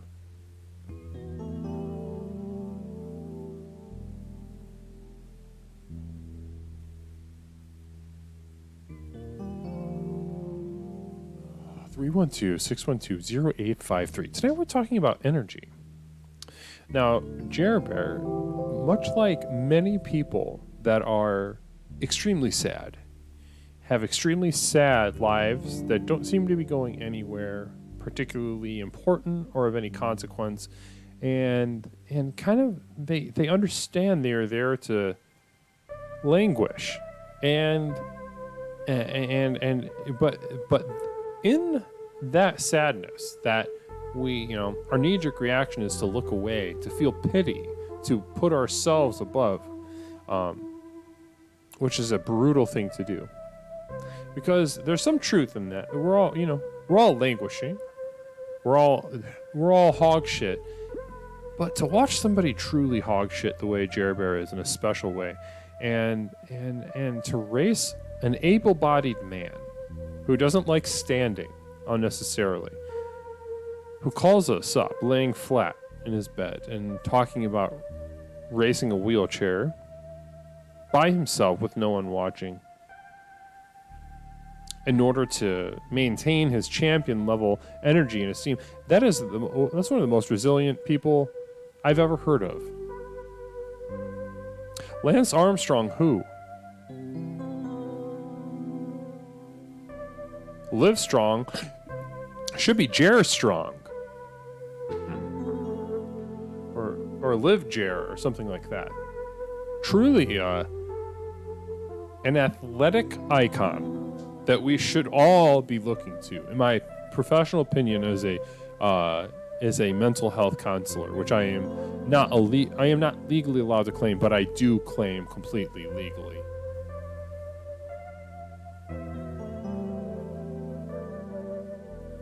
Yeah, we don't have the technology to do Wet Wheel tonight. I know it's on the list.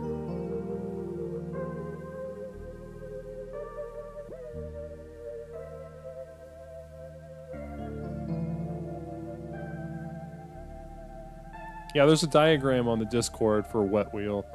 We'll get one in. We gotta wait for the weather to get a little better for that, because I want to do it outside.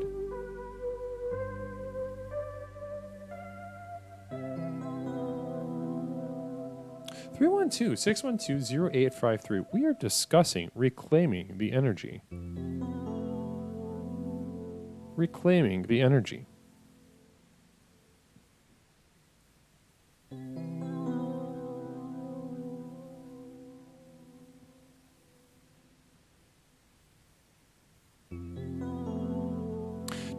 Does Hassan take human growth hormone? Does he juice?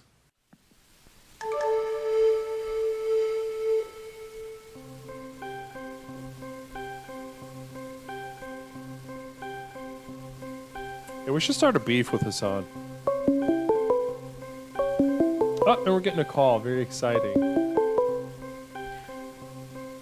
Caller, thank you for calling Explorations. My name is Leslie. What is something that I can call you?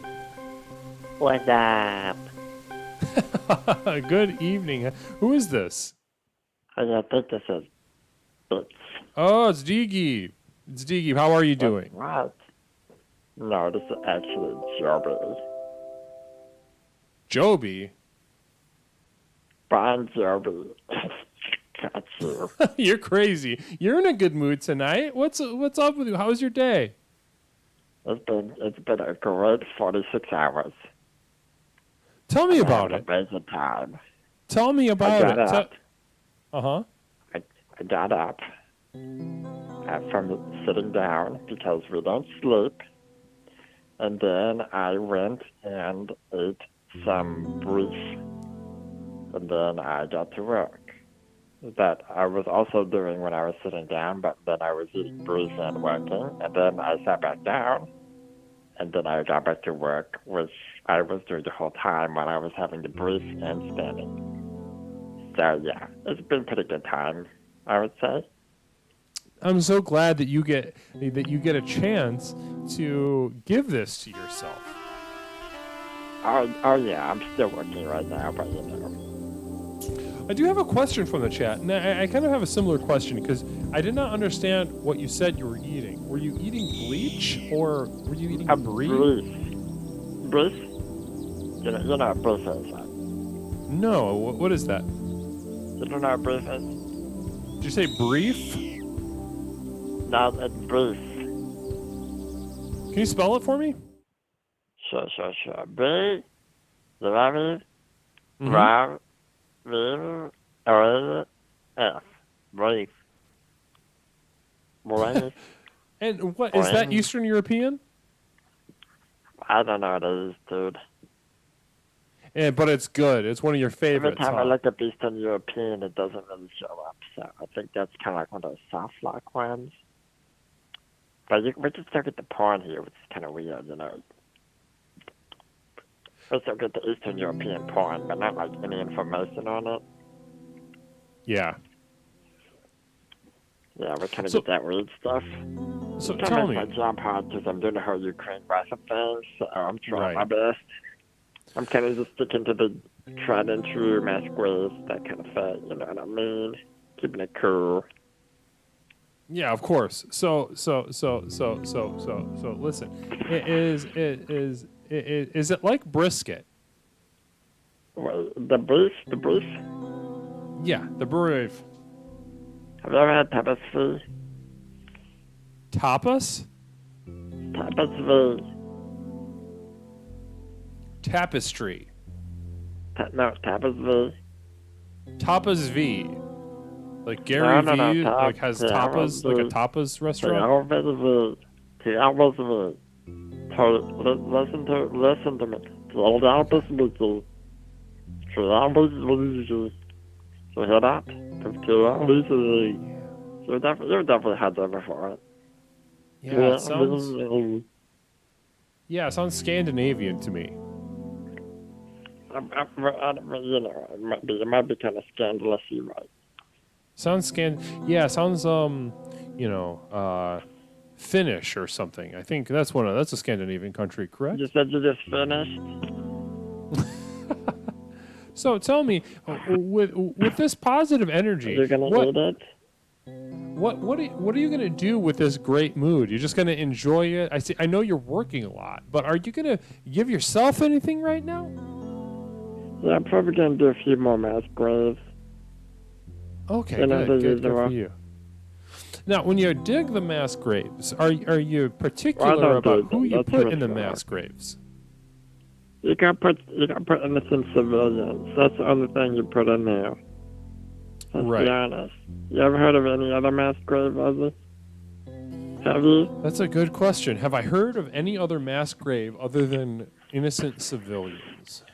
Other than ones filled with innocent civilians? You know what I'm saying, man? You know they always find them like the most weirdest places. Like they're making like a CVS, and then there's Super just random, like I know. 30,000 bodies. Super random. And like the place used to be like a meat factory, and it's like, who would have thunk of this? Nobody would have thought that would happen. Interesting. So I would love to know. You know, I've been wondering, Huh. why did chicken cross the road? Oh boy, here we go. Why? I'm asking you. I keep finding that, but when I look it up, it doesn't come up. You know, There's nothing there. you know what I love about your mind, Digi? I love that, you deal with some of the heaviest things that a human being can deal with as your job. Mass graves, the logistics Well, I'm of not mass a graves. thing. What an emotional toll that must take on you. Yet you call us with a sunshiny disposition, and you have time to think of silly things like, why did the chicken cross the road? There's the resilience of your humor, the resilience Okay, of but I your just really wit. kind of want to know whether they can cut the road. Huh? I just really want to know whether they can cut the road. Yeah, so I don't know. I don't know the answer to that. It could be a million things. Maybe there's food. Isn't a mass grave just a... Well, thing for it? Hey, I got a professional question for you, Digi. Are you ready? Okay. Isn't a mass grave just a graveyard? That's from Woody Booger, first time chatter. Well, I mean, if you kind of think of a graveyard as a big cube of dead bodies covered by a little bit of dirt, then yeah.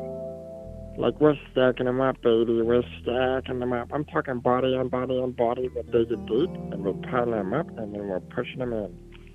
And we're putting that dirt on interesting. top.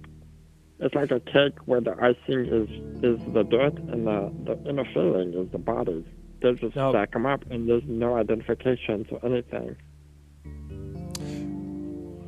Listen, tell me. We're I, easy. I need to ask you something. And they never find them. Why? They never find them. What's your favorite They never part of read your about job? them finding them super fast. That's Digi, my favorite what's your part. Yeah. Just doing it. In my job. And then what's your least favorite part? There's no least favorite part. Why would you have a least favorite part of your job?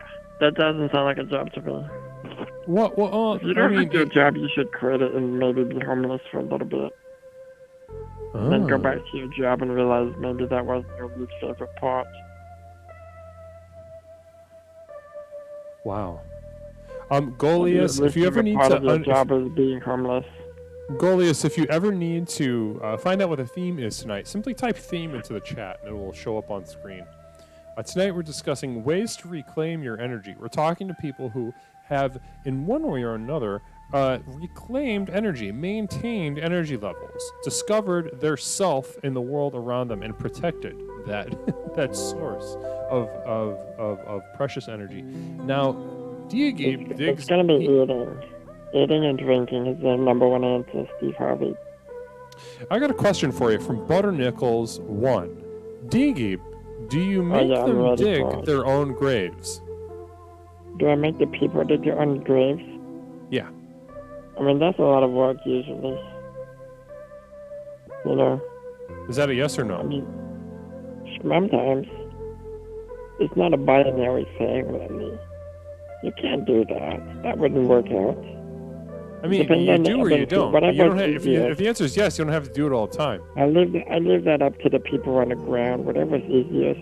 So you're more into logistics. See, so he's on the logistics side, Butternickles. I I think just say whether or not it happens. I don't say how it happens. It just right, happens. right. What the least resistance. You know Yeah. what I So mean? you're in the like you kind of If are they want to embodying shoot the the dirt up banality of the instead evil. of digging So up, they want to shoot the ground and the dirt goes like up. that one guy. That's fine with me. well, interesting. So question for you before you go, Diagib, I need to know tell us your secret. You know, you have a very difficult job.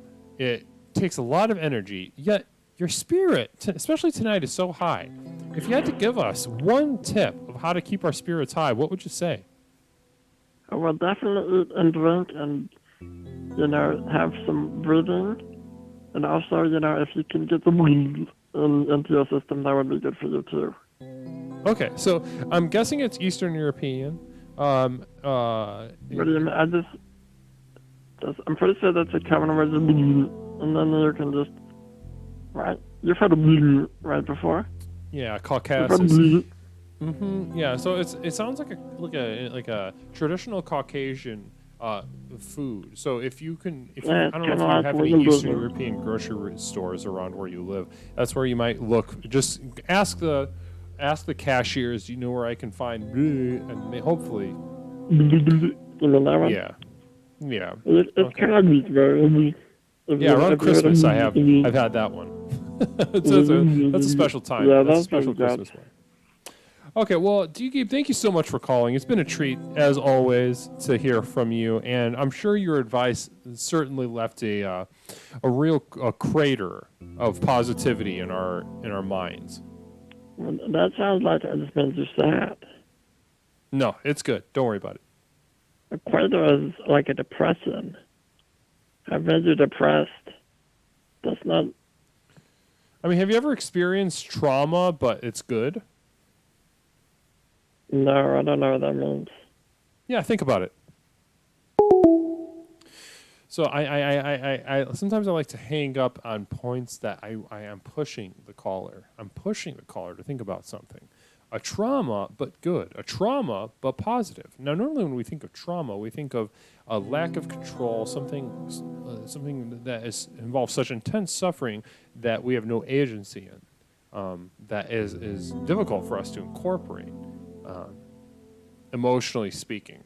The same thing can be said for something that is positive, though, sort of a positive trauma. And I'd love for Diagib to think about that because he lives his life on the extremes, certainly.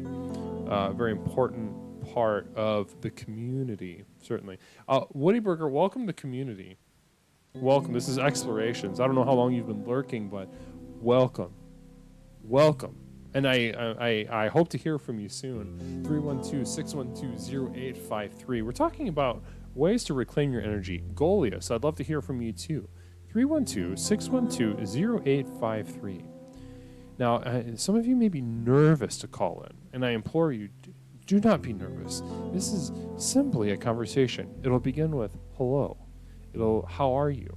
And then we may get to the theme, we may not. We find out what's in our heart. What's that center point between our minds and our hearts? And we'll find that point and we'll explore it. We'll pull threads out from it. The fun part of explorations is that it requires the bravery of not knowing what it is we're about to say to each other. The sheer bravery, the abyss. We stand at the edge of that abyss. Just you and God. And I have nothing but disrespect for God insofar as he exists. So to stand at the precipice of the abyss with you, to show disrespect for our Creator is a gift every single time. I cherish it. I cherish it. I cherish it.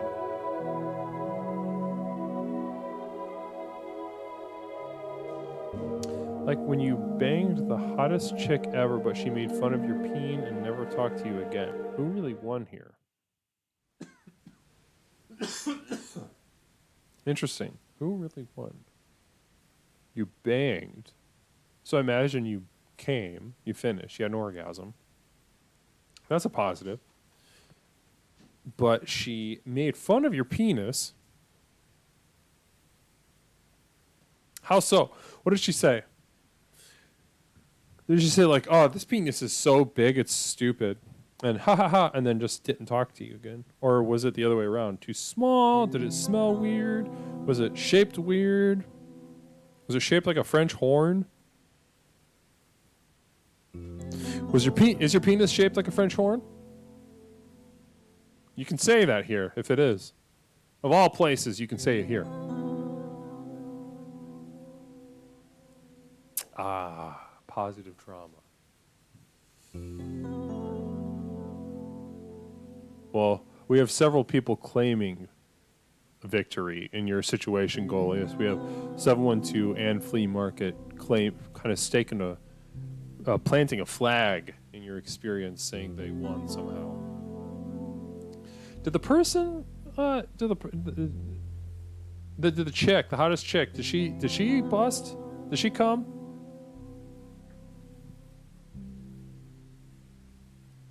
Because that probably would factor in.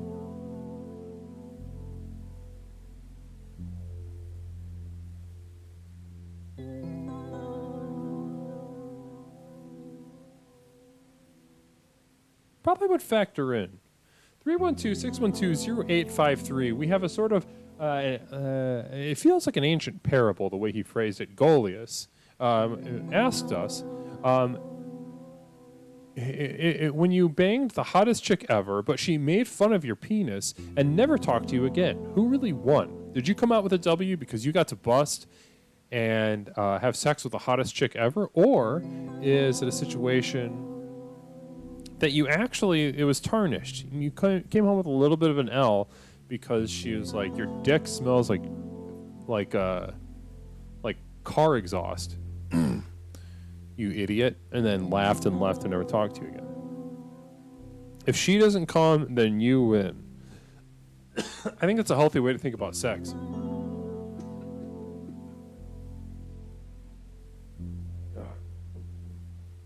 I think it's a healthy way. I got a tickle in the throat. Give me 1 second.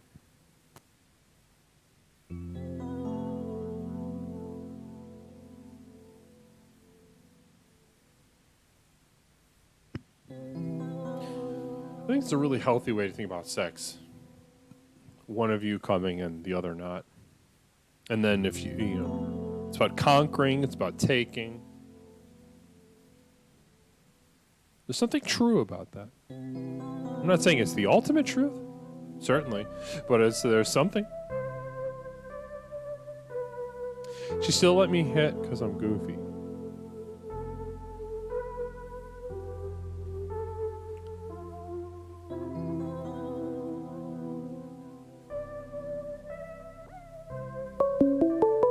And we're getting another call. So exciting. Caller, thank you for calling Explorations. My name is Leslie. Thank you. What is something that I can call you? Call me Richmond. What? You can call me Richmond. It's Richmond. You know this. Thing. So there's some news. There's some new viewers tonight. Richmond is an old caller. He's been around for months. I haven't heard from you in a while, though, have young, I? You know. No, you. Don't argue with me, Richmond. Well, no, I was saying that you haven't heard from. I was agreeing with you. No, I saying. said no, you haven't. But I was saying no. But then yeah. So tell sorry. me.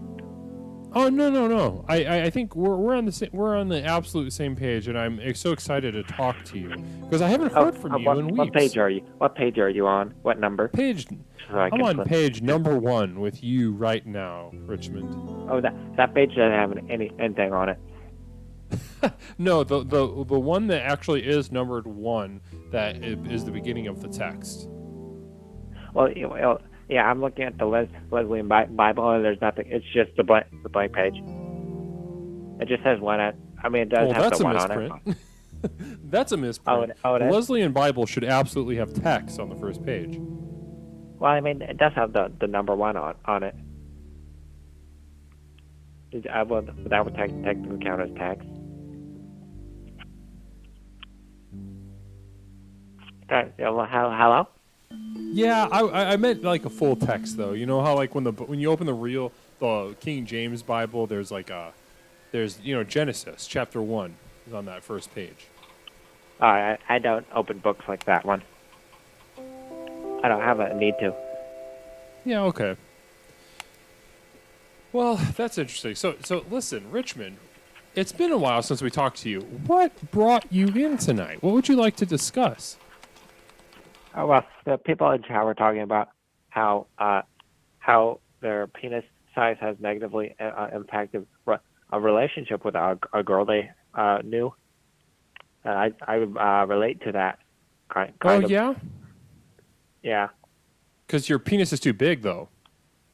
Well, I wasn't going to be too blunt about it, but I mean, to be honest, yeah, I've been having some unlucky recently because it's too big. Yes. Yeah, interesting. So your penis is too big. Now tell me, how do you deal with that? What?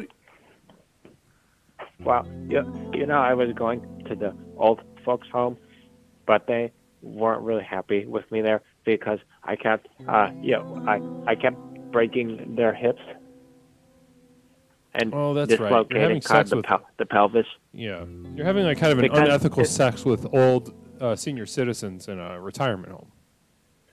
Well, it was consensual, but I mean,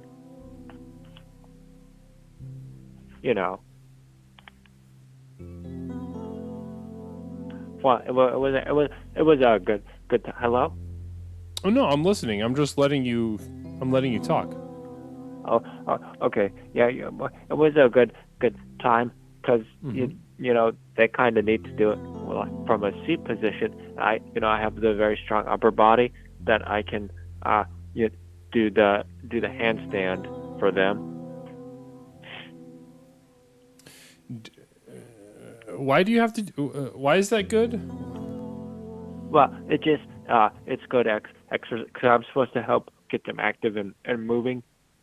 So you're like a PE teacher at a nursing home, and I didn't know that. I didn't know that part of your journey. So Richmond, this is exciting to learn about you. You are a PE teacher who I lays was pipe. volunteering there, yes, but they don't let me come anymore. Remember? Right, because you kept having sex with the residents. Well, I think that part is. I think it was because the hip issues, and then they were some of them were not making it right. Right. So the sex that you were having was too rough for them. No, they were getting too much into it. So they got on your dick and started going crazy, and then I can't do much from the handstand position besides hold when they're that big and old. I'm still trying to understand. I don't think I understand, and I don't think the viewers do either. So you're doing a handstand, fully erect, and then they just have sex with your penis. And that's connected to me, so they do it with me. Yes. Yeah, but like you're just like kind of offering your penis. There's not like a lot of sexual agency in a handstand. You're kind of just offering your member. Well, they like to play with the buttocks, so. So they just eat your butt. They eat your ass and have sex with your penis? Can't. No, they could not eat it. That would be too far for them to bend. The spine is kind of suffused at that point. They can't do much bending.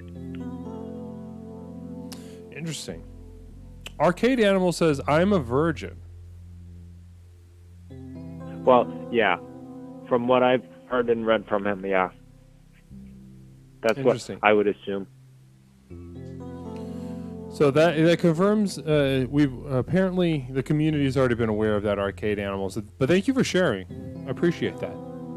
Waxy Cap says the situation that you're describing visually of you, like kind of I'm imagining like kind of a Greek upper body, sort of chiseled statue-like presence, doing a handstand, offering your fully erect penis for senior citizens to have sex with.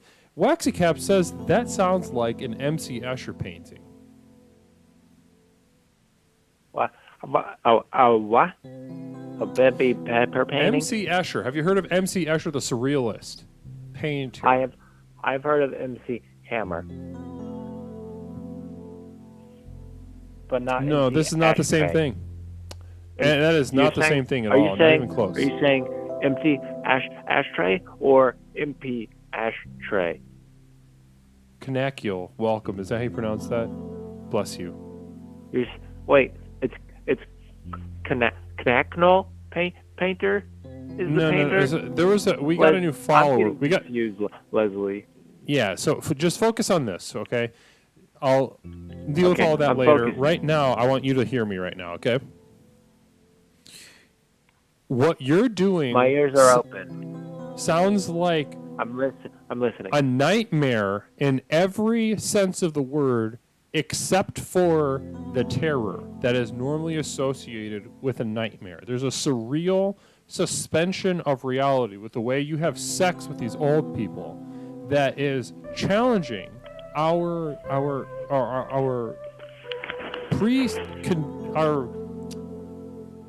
preconceived notions about what is possible, not just sexually, but just in a shared reality. What you're doing is really pushing us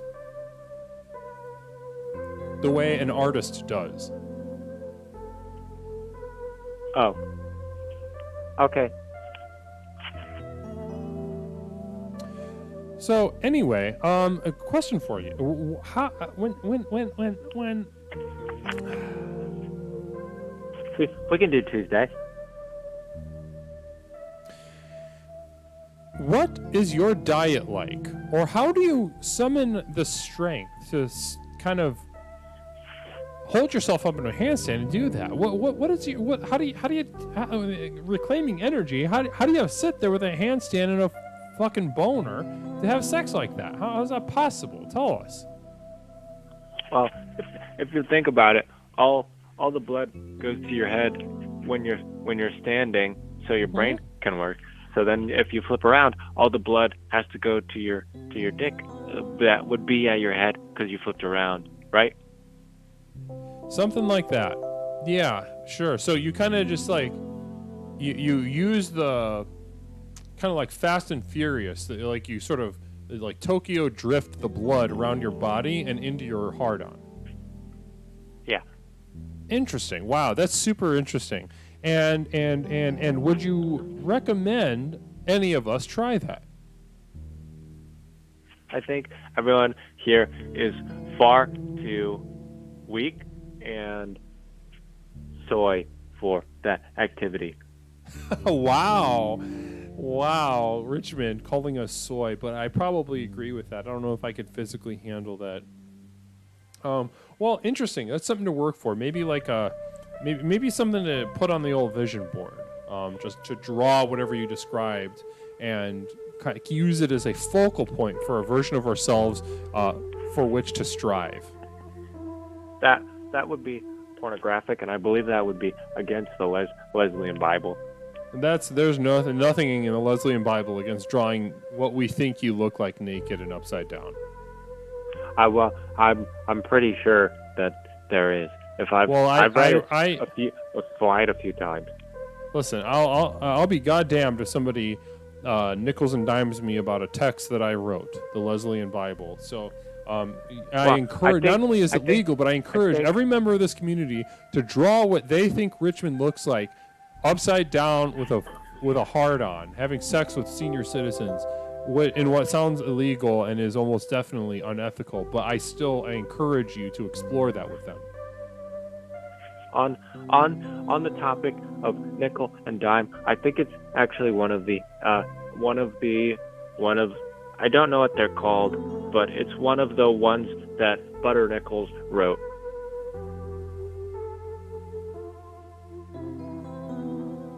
What? Don't have Maybe. sex with old people? I think it's maybe in Butter Nichols 4, the Butter Nichols 4 text that they yeah, found.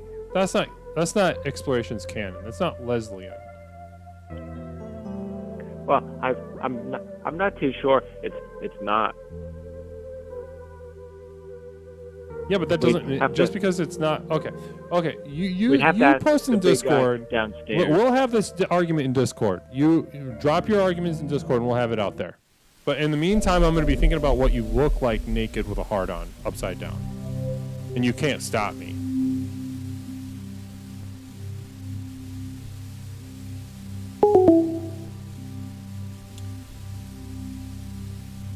(312-612-0853). We're talking about ways to reclaim your energy, to pull energy back from the universe, and say, "This is me, universe. This is me, God. This is me, Allah. This is me, Jehovah. And this is me. This is my energy." I don't agree. We're getting another call. How exciting!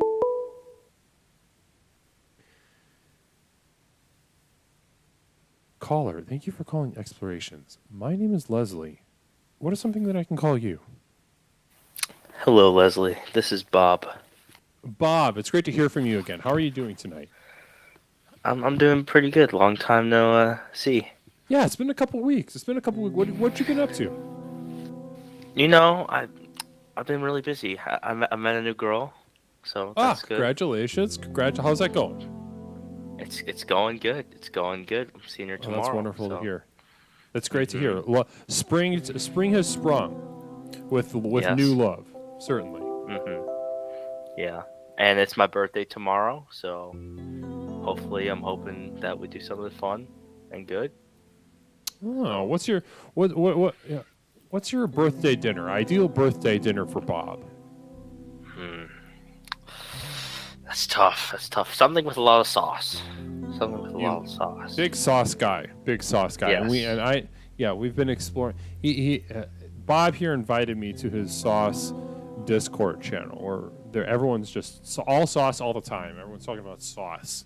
Big sauce community. So maybe Italian. I'm thinking Asian. Like I want Asian. yum yum sauce. You know. Interesting. Okay. Yeah, yum yum sauce. That stuff's You good. deserve that. It's your birthday. Yeah. So Bob, tonight the theme is we're talking about ways to reclaim our energy. Big sauce. So I think you brought a couple people to the chat. I can see them popping off about sauce in the chat. Yeah, I think it's the guys from Discord. Fellas, welcome to Explorations. Feel free to discuss sauce to your heart's extent. This community doesn't necessarily focus on sauce, but sauce is well within the themes that we can discuss as a community, and I welcome your energy. Thank you. Yes. But tonight though, specifically, Bob, and I want to get your feedback on this. I want to talk about this with you. Tonight we're talking about ways to reclaim our energy. Now, earlier today, I took a nap and I thought I had died. I woke up and I realized how much energy I waste on, like, participating in things, like holding. Like, okay, what's. Have you heard of the term, the phrase? Let's see here. The first thing that's coming to my mind is webcore. The genre. Have you heard of webcore? I have not. Okay, so let me tell you about it. Spotify recently told me that I enjoyed webcore. Now, I ended up exploring webcore, and I found out that I do enjoy it. But at first, when I didn't know what the fuck webcore was, and I didn't know what Spotify knew about me to know that I would like it. And I became very tired. Does that ever happen to you? You'll find something out that you didn't know existed, and you become tired? Yeah, I think I found out that like I like alcohol a lot, and after drinking it, I became really tired. Interesting. Okay. So do you drink a lot, Bob? Um, it's weird. It's with me. I drink What's it every like now with you? and then, but when I Mhm. drink, I Yeah. have a lot. Sure. So it's not like So- every day. It's just like occasionally, and then I'll drink a lot when I drink. You, Yeah, yeah, you drink to get drunk when you're drinking. exactly. Mm-hmm. So. What are you turning tomorrow, Bob? What's your birthday? What their number is this tomorrow?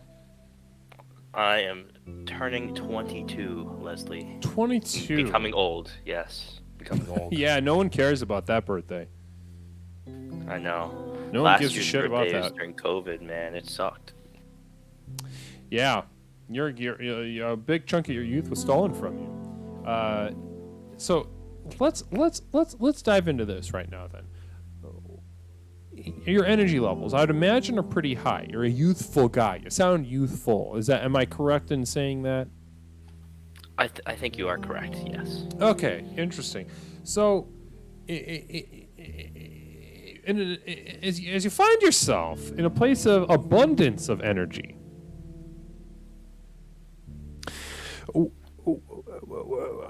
do you ever find that you have too much energy, Bob?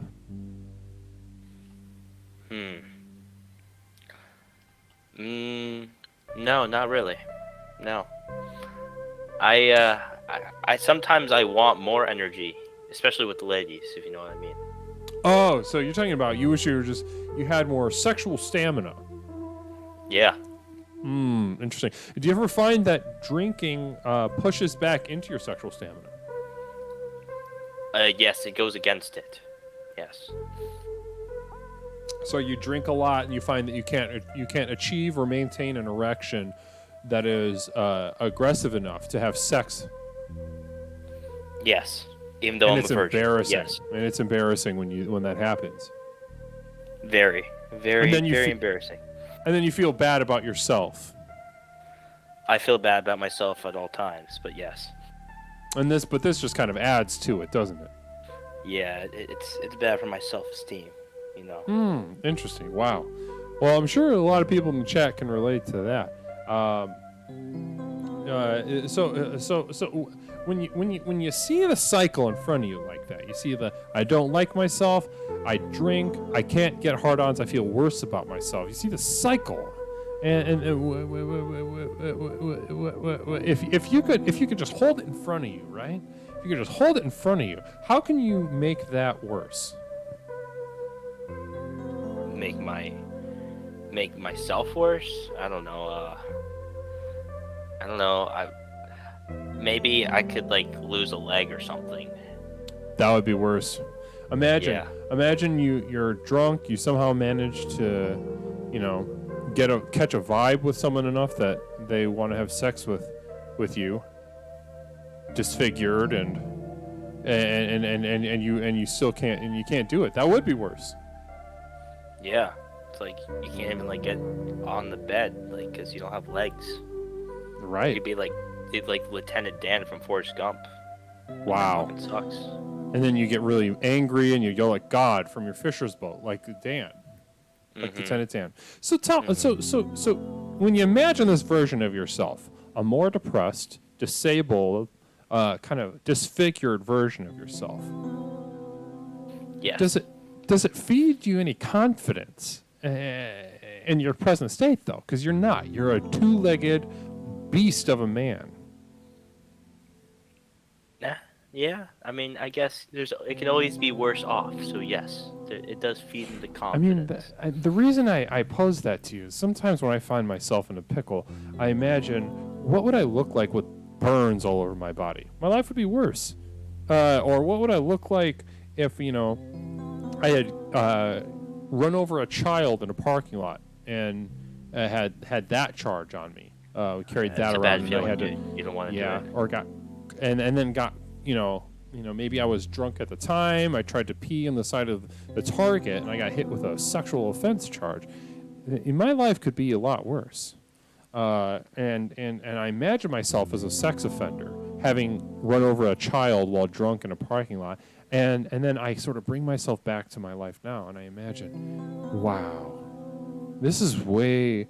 I'm a god, sort of. Sort of like a multiverse, like a Doctor Strange thing. So, the next time you can't maintain an erection, I want you to think about me, and I want you to think about what we talked about tonight, okay? All right, I will definitely think about you when I have an erection next time. Yeah, when you have an erection and it's not quite as stiff as you need it to be, not quite as engorged, I want you to think of my face and think about this conversation. Imagine yourself as a hideous, disabled person, and then come on back I'll bet you'll find that your boner is stronger and bigger than ever. Do you recommend any exercises or anything, or just just thinking about you should do the trick? Well, thinking about me is certainly going to help. Like a physical exercise? Yeah. Like specifically for your boner or just for your overall health? Specifically for the boner. A boner exercise. I mean, I have a lot of notes about this, but I haven't, I hate to broach. It's a coming thing that I haven't really released yet, but I suppose I can get into it a little bit. Boner exercise. Well, the boner, it kind of goes along with the program. Relax, question, express, and explore. First, you want to relax. Then, question, how big is my dick? Do I remember? Can I imagine how big my dick is? Then, express yourself. Get as rigid as you can. And as you, instead of exploring, though, I want you to test, close your dick in a book that scares you. What's a book that scares you? Catcher in the Rye. Catcher in the Rye. Close your penis in Catcher in the Rye and think about me next time. And I'll bet it's like a Navy SEAL training for your cock. And I'll bet that'll really stiffen you up and really help you in the bedroom. But please report back. That's a rough sketch of an exercise that I've been doing with myself. So it's not completely field tested. So please, if you could, let us know how that pans out. I'm going to ask you next time you call. I will definitely let you know with that. Hopefully I lose my virginity to that. Yeah, you got this new girl. It's spring. The weather's good. Open the windows, get some fresh air, and think about my face while you fuck this girl. Definitely will do. Okay, well, bless you. Namaste, all right? Have a good right. night. Thank you for calling, Bob. You too. All right, bye. Have a good night.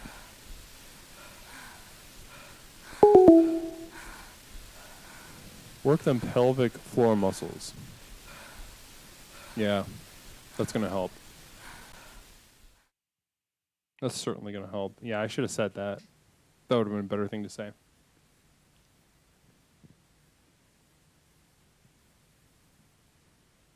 Tokyo Drift. Yeah. See, that's the beauty of our community. Oh, we're getting another caller. Caller, thank you for calling Explorations. My name is Leslie. What's something that I can call you? Mr. Leslie Tanner. You can call me Waxy Caps or T, as in taxidermy for short. Taxidermy is short for T? T is short for taxidermy. T. Well, T, Waxy Caps, this is a landmark occasion. Butterknuckles is freaking out. This is going in the canon of the channel. Waxy Cat, thank you for calling. Yeah, absolutely. Happy to call in, hear your voice via phone, share my voice.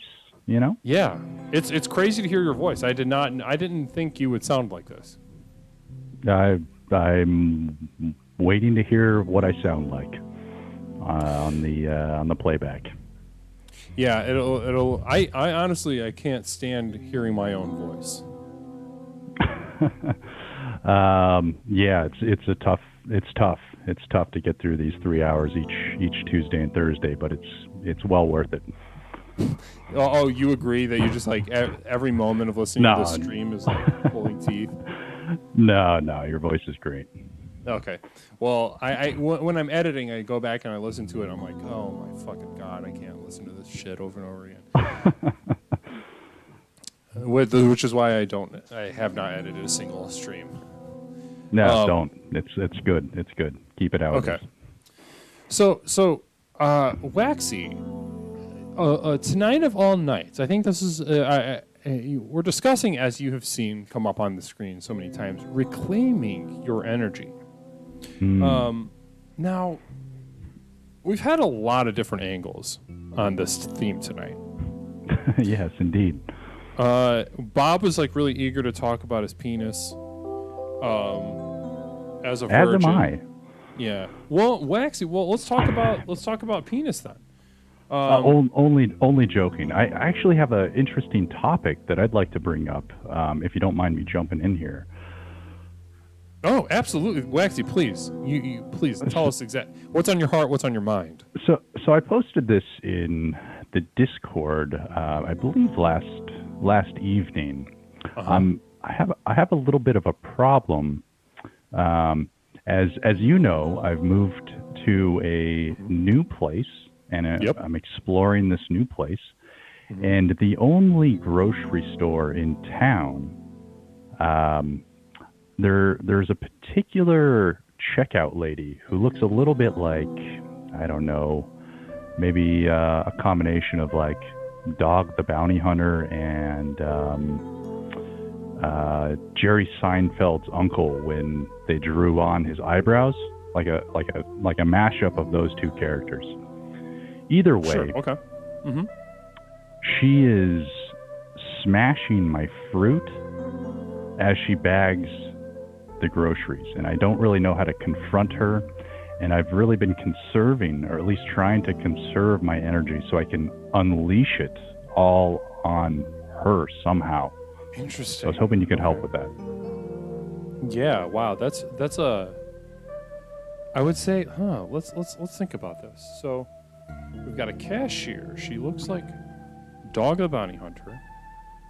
Thick eyebrows, drawn on eyebrows, and she's smashing your fruit. Now, do you think this is deliberate, or do you think it's sort of a passive thing that she's not even conscious of? I watch her squeeze every individual apple like she's very strong hands, like a very I don't know, like an arm wrestler's hands. Until there's clearly indentation that's happening, and it comes out bruised. Everything is bruised. I'm not a fan of a bruised apple. I get home and I just throw them away, not only because she's disgusting, but I don't want a bruised apple. So I'm a little bit lost. Not only in life, but definitely in this situation. Well, first of all, I want to say I think I commend you. I don't want to say, proud, because it's, when people say that, it has a parental connotation, and that's not how I see myself. I want to commend you for you're not just asking what do I do. You're saying how do I summon the energy to confront this malevolent force in my life. You're looking to meet the chaos of this woman head on somehow. Now, would you say that if it came to a physical fight, that she would beat your ass? Or do you think you would at least, it'd be a kind of a coin toss? Oh, question of the day. Maybe week even. We would definitely exchange some blows. But seeing that she's also built a little bit like Dog the Bounty Hunter, it would be up in the air, really be up in the air. But I'm willing to go that route if need be. Well, I've got, not Mish in the chat. She said twice. She said once, she said, smash her in the face. And, and then she says, sometimes you have to hit. So yes, I've got one suggestion already is mean, I don't know if it's a good idea to do it in the grocery store to just start wailing on a woman that's working at a grocery store. I don't think that's the move. But maybe getting in a physical fight that's certainly an option. It's definitely an option to explore, and I believe it might have been Mish that responded with to my Discord message with violence. She so did. that's a good that's definitely a good option.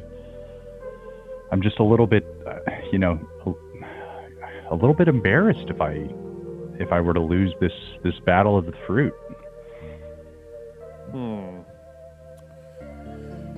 Battle of the fruit. I think, wow, this is really, I think there's something undeniable about her, though, that she's squeezing your fruits. Does she make eye contact with you when you're in the store at all?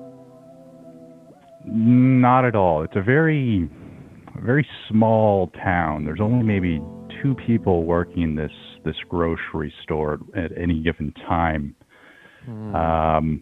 And if I were to, how you say, beat this woman's ass, it would be the talk of the town for years to come.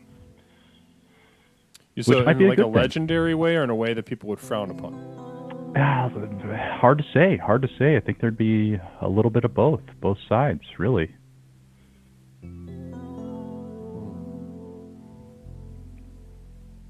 Wow. Well, I don't know. And how does that make you feel?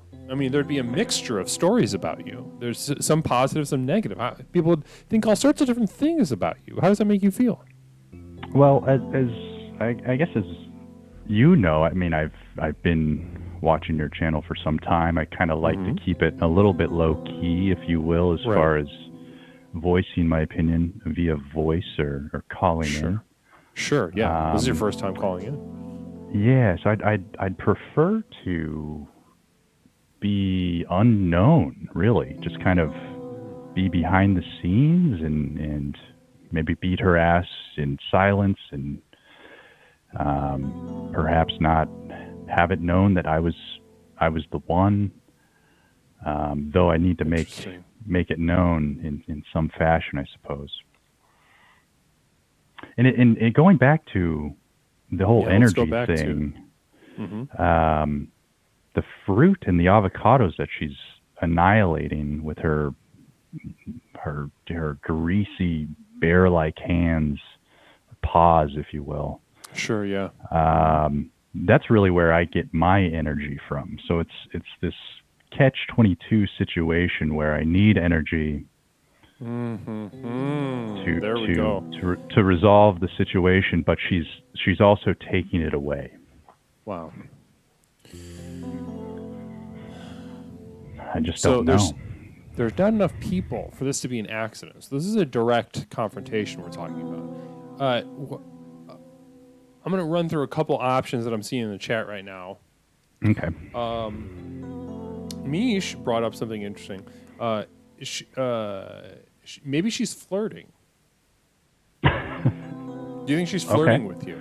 What's the vibe? Do you think that's possible? Do you think she's kind of crossing some wires and sending the wrong kind of signal? Any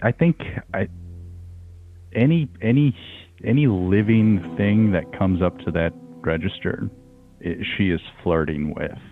So she is throwing the pussy at everybody. Okay. Yeah. It's not just me. She's just trying to get, Sounds like a troubled woman. All right. Or extremely empowered.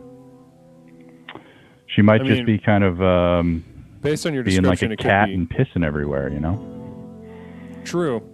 Or she's like really alpha dogging you by crushing your fruit and trying to fuck literally everybody. Jesus. So I didn't think of that. So there's a couple. I got it. Okay. So somebody offered the. Oh man. Somebody said break into her house and fuck up her fruit. But then how would she know it was you? I would need some sort of like calling card, some sort of thing to leave behind. Yeah. What about like a Mr. T trading card or something? A gold chain. Yeah, like, and I take it you're a white man. Am I correct in assuming that? Yeah, but You could I kind wear of use I like, wear thick gold chains. yeah, so you could maybe get like an old Mr. T playing card or a trading card and just paint his face like a white flesh color, and just leave that Okay. with like a bunch of fucked up plums. Yeah, I think the weird thing is I don't know if she would know me as Mr. T. So I'd have to make that known as well. So I guess that would be a prerequisite of kind of, I think I have it. Okay. All right. Let's go. All right, hear me out. So there's sign up for, your points or whatever thing that every grocery store does. It's very typical, I think. You get so many points, you get like a 50 cents off of whatever, can of tuna or some shit. Yeah. I think if I were to sign up for this point card using Mr. T as the name, then it could potentially be referenced later down the line. My dude. Yeah, I think that sounds. I think you should plant a mysterious seed somehow. Like, break into her house Like and fuck semen, up her food. or Well, I mean, that's certainly going to raise the stakes of what we're talking about if you make this a sexual offense. I'm not saying to not do it, but it'll not necessarily that type of seed. Okay. Yeah, I just meant more of a conceptual, mental seed. Like, like plant the seed, like if she's got plums, right? Or she's got maybe because Dog the Bounty Hunter in a healthy way or an unhealthy way? Has there? I don't know if there's ever been a healthy Dog the Bounty Hunter. So no, so unhealthy. Let's go with most unhealthy. The so most probably doesn't unhealthy have fruit. version of Dog the Bounty Hunter. Yeah, we're talking about a like a poor nutrition situation. So probably not a lot of fruit. She's got like a dish of candy. Knock it over. Leave one of these Mr. T cards first, and like plant that kind of a seed. Then you go sign up for that points card. Then you sign up for that as Mr. T. Yes. Morse code just read. Thank you for the raid, Morse code. Welcome you all. This is Explorations. We're talking to Waxy Caps, one of the godfathers of this channel, and just want to bring everyone up to speed. We've got a cashier in his new town. Just moved to this town. Not a lot of people. There's a woman that works behind the counter that looks like Dog the Bounty Hunter that keeps fucking up his fruit, squeezing the apples and avocados until they bruise, so they're inedible when he goes home. And right now we're trying to brainstorm a way to go back. And what I think what we're looking at is we have something kind of dramatic. I think that's where I feel the sort of magnetism drawing us, right? Would you say that's true? Absolutely. The breaking into the home, fucking up her fruit, or, I mean, she probably doesn't have fruit, maybe knocking over her dish of jelly beans, which she probably has at least 3 or 4, and knock it over, and leave a Mr. T card, a picture of Mr. because his name is T, and then signing up for the bonus card as Mr. T at the grocery store. There is a certain real nice George R.R. Martin grace to that. Oh, I very much agree. Very much agree. Yeah. So I like this plan. I think I'm definitely going to move forward with this plan. I do have a question though. Yeah, please. At the point of, the whatever points card sign up thing, any advice on how to take her reaction? Because I'm picturing her with 2 black eyes, maybe a missing leg, things of that nature. Perhaps I'm just brainstorming. Yeah, no, I think it's beautiful. What happens at that point once makes the connection there Just silence? I'm thinking just silence. Now, you're trying to take it to the next level, and you want her to connect that you're Mr. T. Is that what I'm hearing? Well, I think that's the only connection that would be made. No. Yeah, I guess I'm trying to understand the question. Can you say that one more time? Oh, sure. So maybe I'm getting a little bit ahead of myself. Maybe I should just start with the burglary / beat up. Right. But I want to plan a little bit, and as part of the plan, I'm a little concerned at the point where, the confrontation of points card sign up happens. Yeah. Clearly, well, maybe not clearly. I'm envisioning her immediately knowing after I put my name as Mr. T, there's going to be a, aha moment that she has that she'll put 2 and 2 together and have an understanding that I am Mr. T. And maybe that's going to help the fruit situation? Or am I just going to beat up this lady? Either way, I think I'm okay. I would say, to pull on from another caller, Jer Bear, as he was talking to us, he races by himself on his street in a wheelchair, yet he is fully, able-bodied. He can walk fine, but he uses a wheelchair to his benefit to tell a story. And maybe when you go sign up for this thing, maybe be in a wheelchair. I think it'll throw her off. I don't think she'll beat your ass if you're in a wheelchair. I like this idea. I think there's maybe my neighbor has an electric one of those. Maybe I could borrow it from him. Yeah, if you could get a hover round, that would be the best, like a worn-in hover round, or it's red. Rascal. It's very red and faded. Yeah. Okay. Yeah, there we go. That's it. I think that's beautiful. That would be ideal, because then she'll be like, "Well, this guy's not even a new handicap guy." Yeah, couldn't have been him that beat my ass, even though she'll be scared of you. Yeah, this guy's been rolling around the blocks for a while, since the Rascal 2 came out, or whatever. Wow.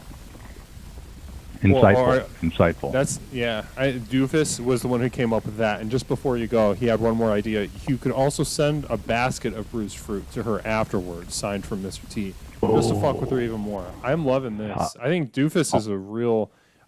repressed sociopath, I think, and he's very sweet in the chat, but then he comes up with ideas like this that have such a violent grace to them, and I'm so glad that he expresses that.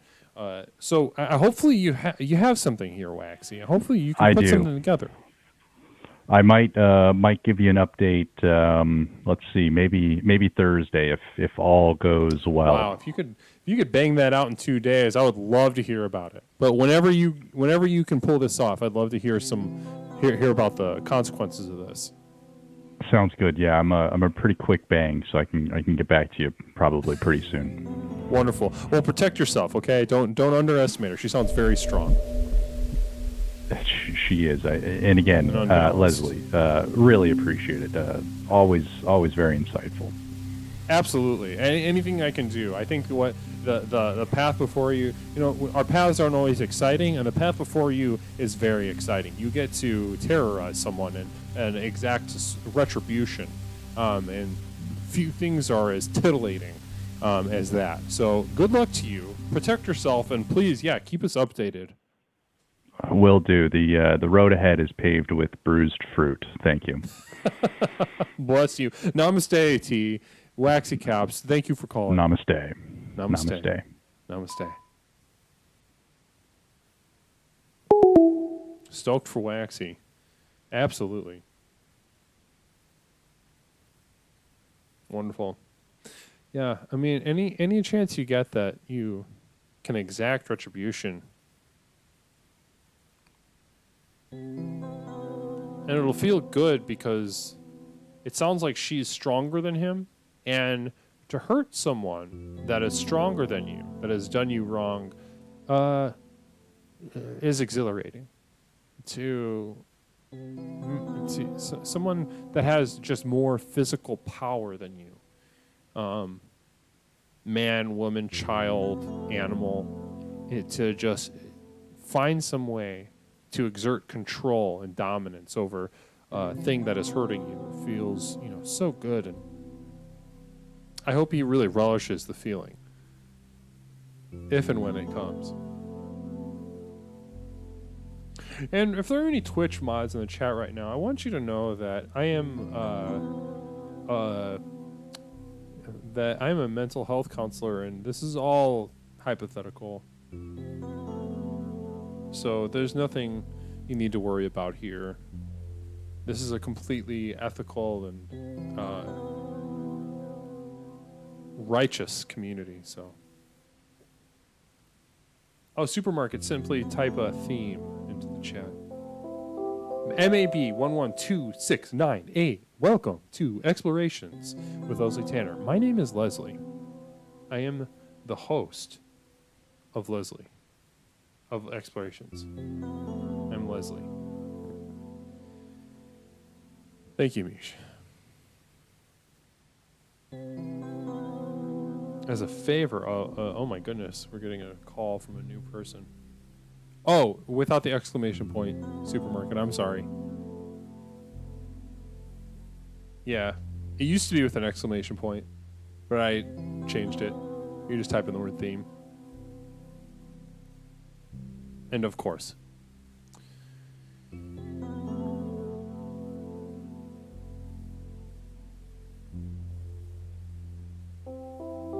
There we go. Reclaiming your energy. Now, we've heard a lot of this. We've heard about this theme from a lot of angles tonight, haven't we? We've heard from left. We started off hearing from Carmichael, King Mod, King Kong. Kind of worrying call. He didn't make a lot of sense. It sounded like he had hit his head, but talking about economics was very clarifying for him. I'm not even sure how he got on it, but sometimes somebody tells you the kind of help that they need, and you just need to listen. And I think the kind of help that he needed was just letting him connect socially, humanly, and feel powerful while talking about something that he was an expert of. And, I hope there's no gas leak. I hope he's got some gauze for whatever he hit his head on. Then we heard from Dennis. We heard from Richmond. Richmond's in trouble for having sex with senior citizens. But they all enjoyed it. He didn't bar them.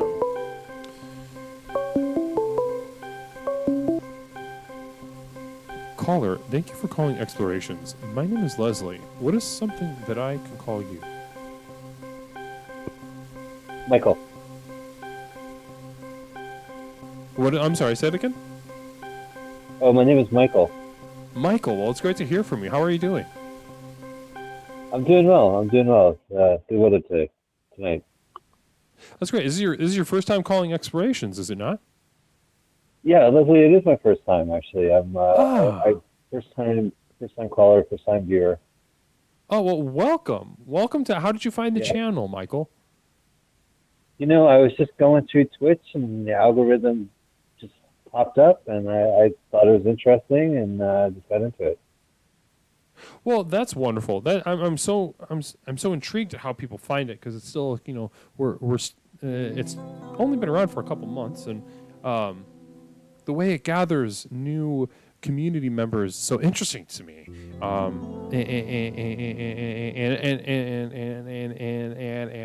And Michael, tell me, what is in your heart tonight? What is in your mind? What brought you to calling Explorations tonight?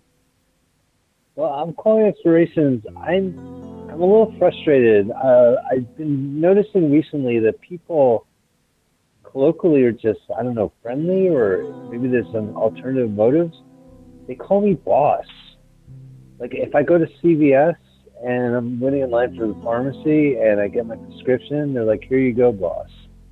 And I don't know how I feel about that. Well, how do you feel? Are they about insulting me? Well, I don't know if they're being facetious because I don't work at CVS or at the pharmacy. I'm not technically their boss. I also feel that, like, are they saying I'm shaped like Tony Soprano? Am I like a mafia boss? I don't know the intention. Like, why can't they just call me like man or dude or bro or bra or bruh or something? Boss, though, there's something that connotes authority that's just really getting under your skin. Right, because I'm just getting like I'm just picking something up. I'm part of the community. I'm going to the dispensary. I understand that. You know, yeah. You're not trying to be anyone's boss. It sounds like you're just trying to be a normal guy with normal people. That's correct. I just want to go down the street and come back.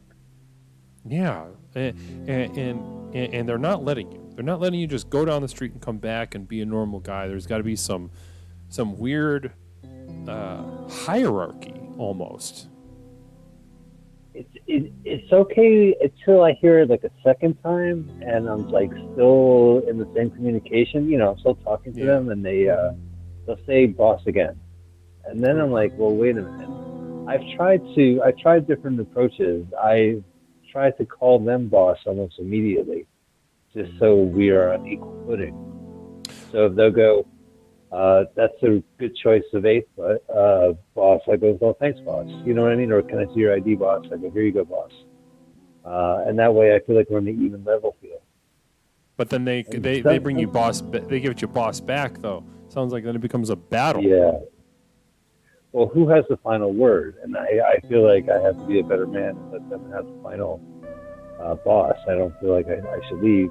Well, one time I called somebody boss back, and they called me sir, but then they called me boss again. Wow, it sounds like a bloodbath over there. So, I a couple questions for you.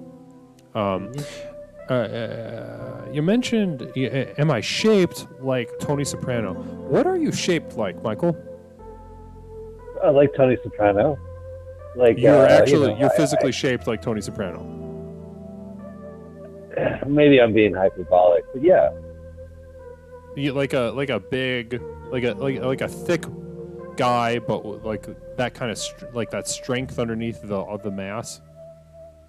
I feel like if they called me bowling pin, I would be okay with it because at least there's some humor to it. But it's not even shaped like Tony Soprano. It's just that I have my own stance walking around. I don't have a cigar or anything, but I could be considered towering. Do you wear loose button-up shirts? Certain day, yes. I have it like an undershirt underneath. Interesting. Sometimes I button the collared shirt, but usually I just keep it unbuttoned. Do you have a good amount of chest hair, Michael?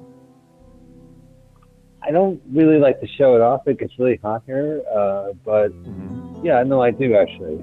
I have a lot of chest hair. How tall are you?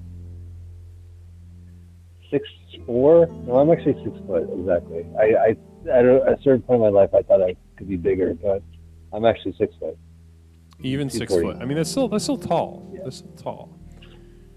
Well, I mean, you can notice me in an elevator for sure. I just don't know why I have to hear boss. Well,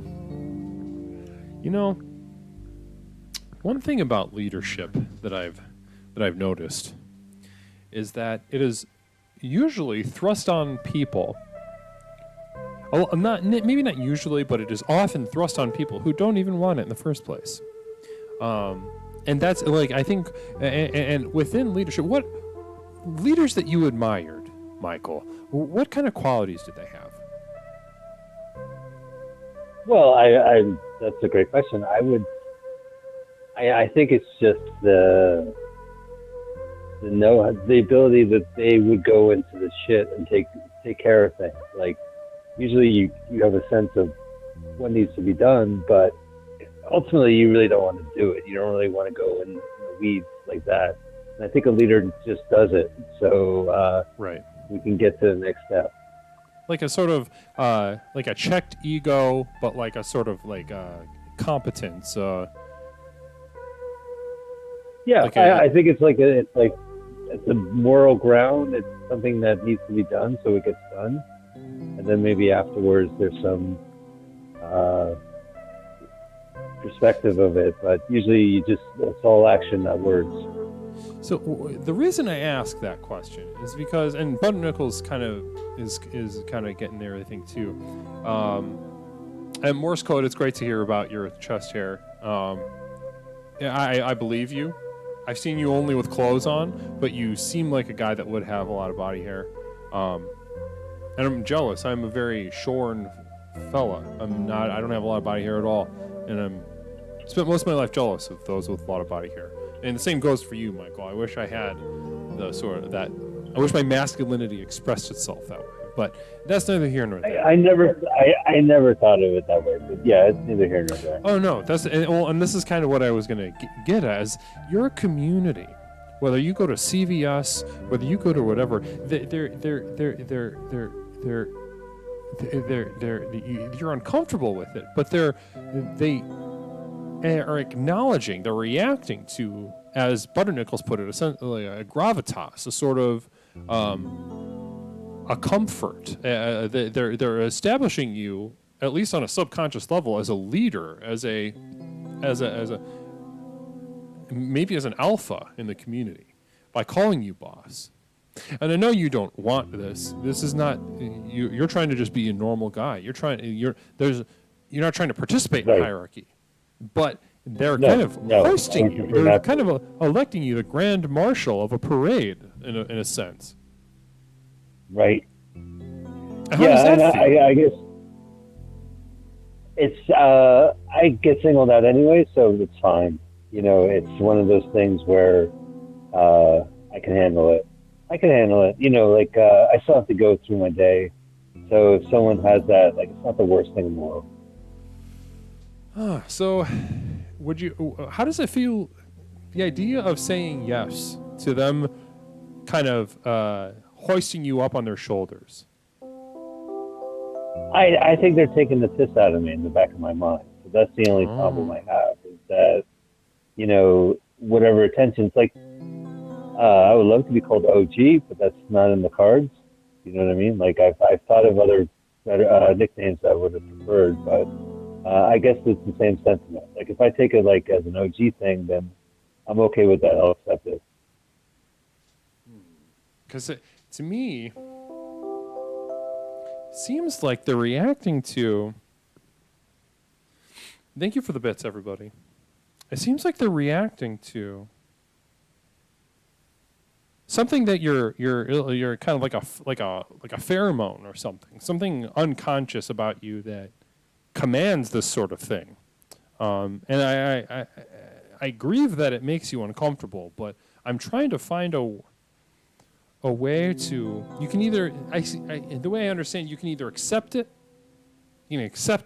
somehow, and just kind of go along with it because it's someone else's bullshit ultimately. Or find a way to start communicating a different kind of vibe. Maybe change up your wardrobe. Maybe I don't know, like I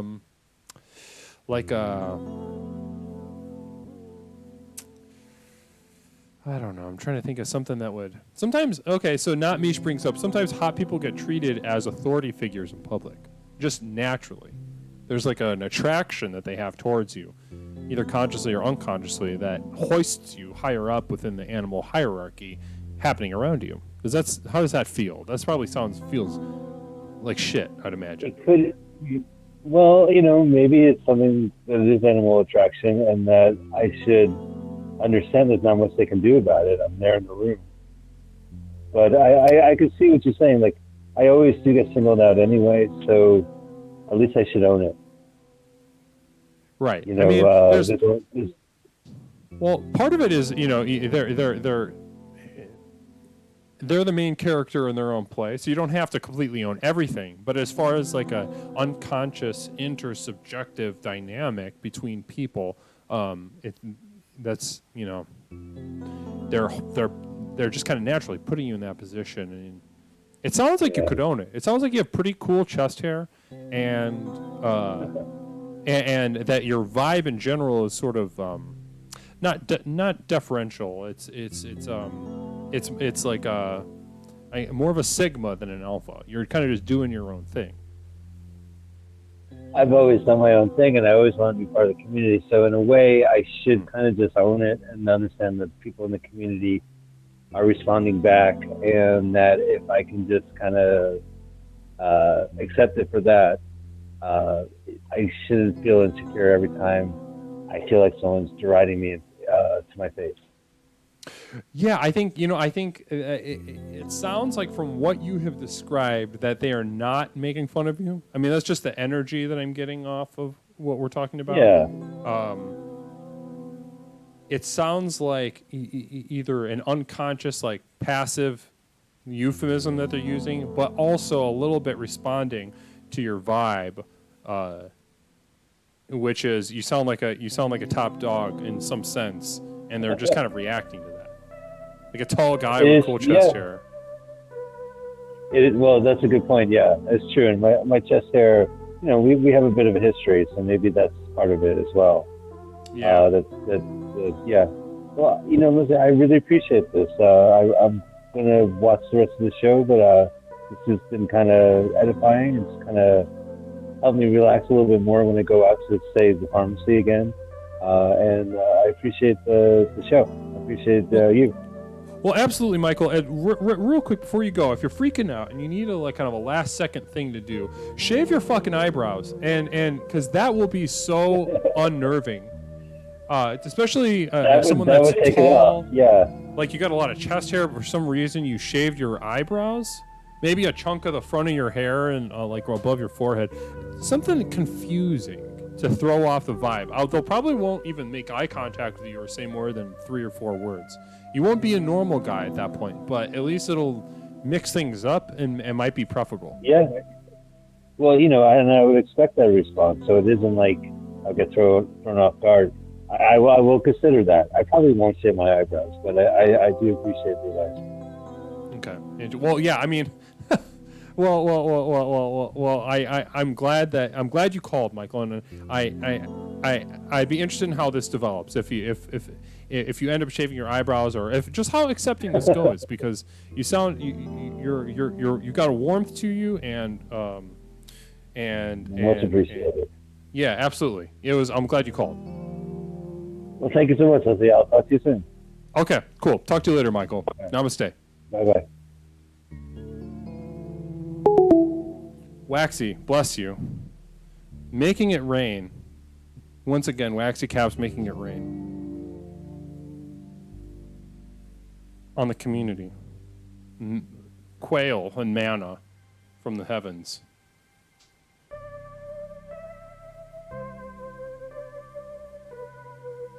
Turning a few loaves of bread and a few pieces of fish into enough to feed a horde of Jewish people.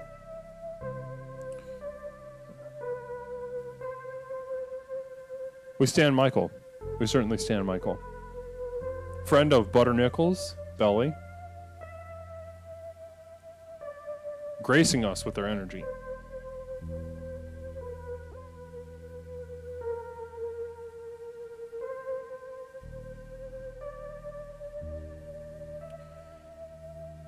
Well, sometimes, interesting, reclaiming our energy. And I think that means something different for Michael. Michael sounds like he described, I asked him what he's shaped like, and he said Tony Soprano, as if Tony Soprano is a shape. So that was a lot more than information than like cylinder or rhombus or something. It was like, it has an energy, Tony Soprano connotes authority. It sounds like he doesn't want the authority given to him. Naturally, but and there's a hype train. Interesting. Well, bless the hype train and bless the overlords of Twitch. It's funny that we can have calls where we can talk about exacting violence on people that we know in our lives, and then a couple minutes later be graced with a hype train.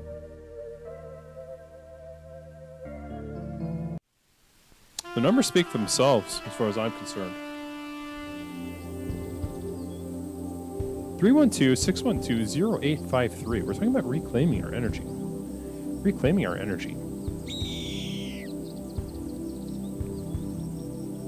When I am in a public place and I have to deal with people that I don't want to deal with, often I play a game where I laugh loudly and longer than is appropriate. I kind of push myself past where I would naturally stop, and I make eye contact with people until they look away as a sort of challenge directly to them.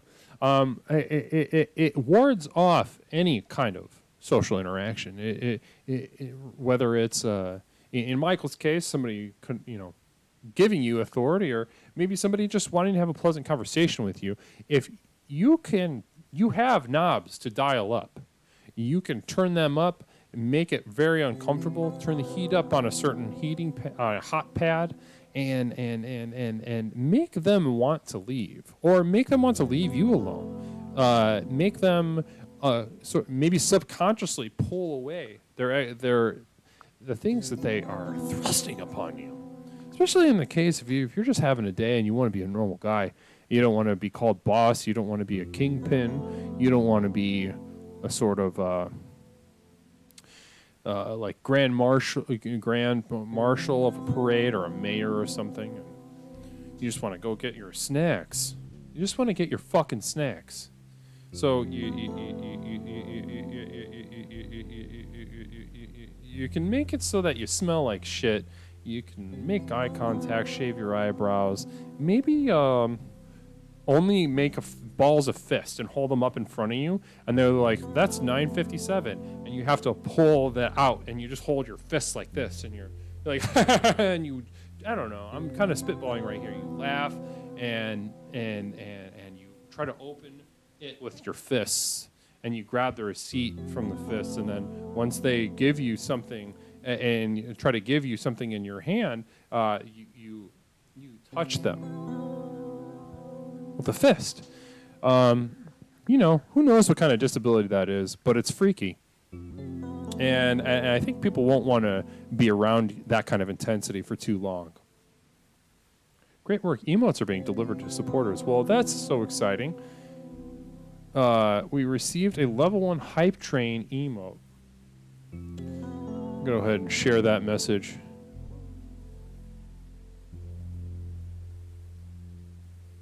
It's a cat sleeping. I think it's got it's a cat sleeping. Oh, that's cute.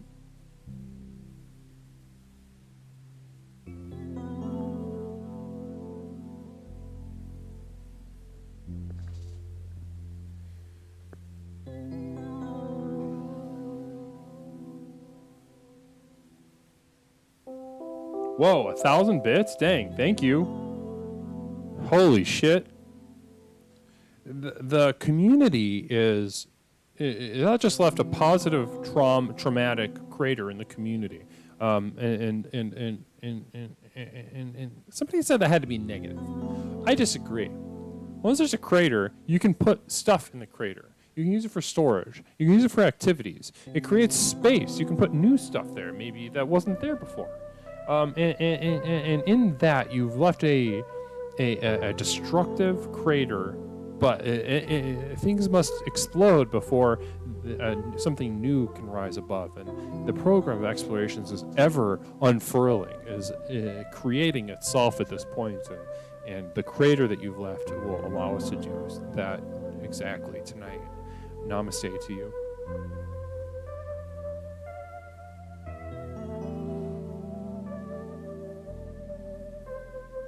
Wow. What time is it? 11:12.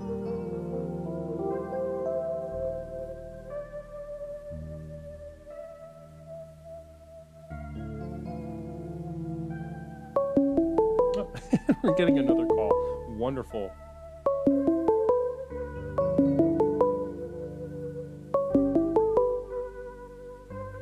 Caller, thank you for calling Explorations. My name is Leslie. What is something that I can call you?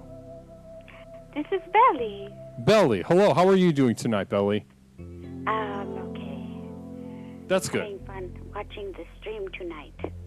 That's wonderful. Your friend Michael called a little bit ago. Yeah, Mike. Great vibe on that guy. Great vibe on that guy. Dad's a good guy. Yeah. He lives in LA now, doing that LA life. Los Angeles. Yeah. I've been to Los Angeles. Have you? I have. I went to Los How Angeles did you like once. it? Or no, a couple times. I liked it, but I had the same reaction that I had when I went to New York, or when I go to I've New never York, and been that to New York. I. Yeah, what's that like? Well, outside of those places, I'm from the Midwest, so there's generally like a striver energy here, like especially in Chicago, where people are striving to prove that they are as good as the other places, that they are as talented, that they've got as good of food, that they've got as good public transportation, blah blah blah. And maybe I have that a little bit like instilled in my head, and I went to New York and LA expecting, wow, this is going to be cool, and it was not that cool. I liked it, certain parts of it, but the attitude of some of the people there really was very surprising to me. I would imagine the New York to LA difference in the amount of energy and the striving is like pretty vast, probably. I've not been to the East Coast, but I know that just the difference between the Bay Area and LA, in terms of the vibe, is pretty extreme. Oh yeah, the vibe is very different. I guess I liked both, and I guess I'm partly jealous, but they have and they give themselves airs, and that's not something that I felt. Who does? LA or New York? I would say both in different ways, but Yeah. like that's my reaction. But I mean, the weather. I was very jealous of the weather in LA. Yeah. I think But Belly. A bit too humid. Yeah, listen, I'm yammering. As you've seen tonight, we're talking about reclaiming our energy. Right. And we've discussed this theme in as many different ways as we've had callers. So I'm just going to ask you, like, when you hear the phrase reclaim your energy, what pops into your head? What pops into your heart? Reclaim your energy. Yeah. I would say, this is going to sound mundane, but I think it's applicable to anyone. Mm-hmm. Go outside for a minute, take a deep breath, sort of walk up and down a block or two, and just get out of your house if you can. Especially if you're working remotely, that kind of reclaims like, I'm a person out here, and I live among these other people, and then I'm one of them, and we're a community. Even if you don't want to interact with those other people, it doesn't matter. You're still one of them. Just walk up and down the street and breathe and look at the trees around you and just be you. And it feels great. That's how I reclaim my energy. Someone mentioned a little bit earlier in the chat that a good example of someone who is good at claiming and reclaiming energy would be a Goku from the animated series Dragon Ball Z. So the way I'm hearing you talk about it is going on a walk, sort of, and the way Waxy put it is a good old-fashioned rage walk. But going on a walk is a sort of the way Goku would call on a spirit bomb in Dragon Ball Z. There's something where you look around and see people and maybe someone carrying around a baguette and a dozen flowers or something, and then you see a tree. Oh, yeah, like in a movie, like in Ghostbusters. When, yeah. Dana is walking up to her apartment. She's got like a bag of like a baguette and some kind of like a lettuce hanging out. Yeah, I think grocery there might bag be celery also. in, Could have included been in that. celery. Yeah. I think, and eggs, something. I'm trying to remember exactly what's in that bag. Well, the eggs exploded because of Zool. Yep, That's later in the. that we know. Yeah, this is But known. There's a baguette and some sort of green. So Bag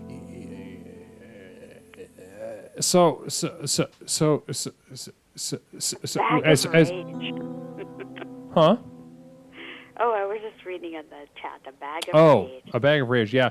I mean, Waxy and Mish also describing it as a rage walk. Would you describe it as a rage walk, Belly? What? Who's as a rage walk? What? You described a walk as sort of centering, balancing, and then we have Waxy and Mish on the other hand, also describing it as a rage walk. Would you describe it as a rage walk? Have you ever taken a rage walk, Belly? Oh, at least twice a day. I do take a rage walk. What do you think about before, during, and after a rage walk? What's going through your mind? Wow. Okay, so this is kind of a personal question. You don't. I mean, it can be as personal as you want. You can just kind of give us vague images, but if there's something specific that you'd like to share, I encourage you to do so. Right. Okay, I feel safe here. Okay. So, yeah, the beginning of a rage walk usually starts with some kind of feeling of cabin fever, or someone reminding you of something that you had no control over, like a contractor screwing you, or a plumber screwing you, or a mechanic screwing you. And you know that this is just because you are a woman, probably, and or just a person that doesn't know any better, and that you are basically prey to anyone who has some kind of skill in a certain thing, and then like multiply that by months and months and months.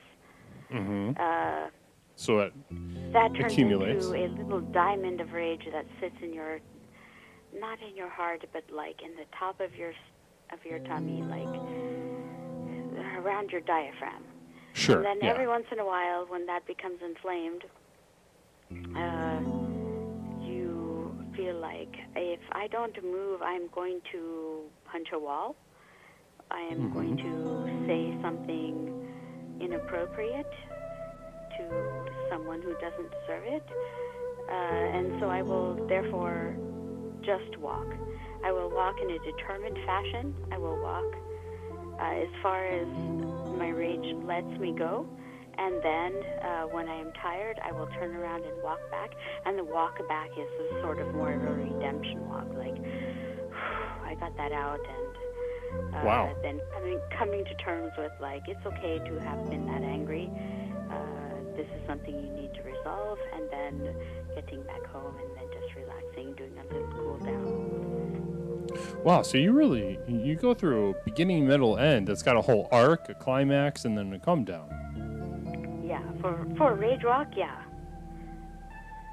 Rage Walk is a big part of Belly's life. And that's okay, I think. I think it's good.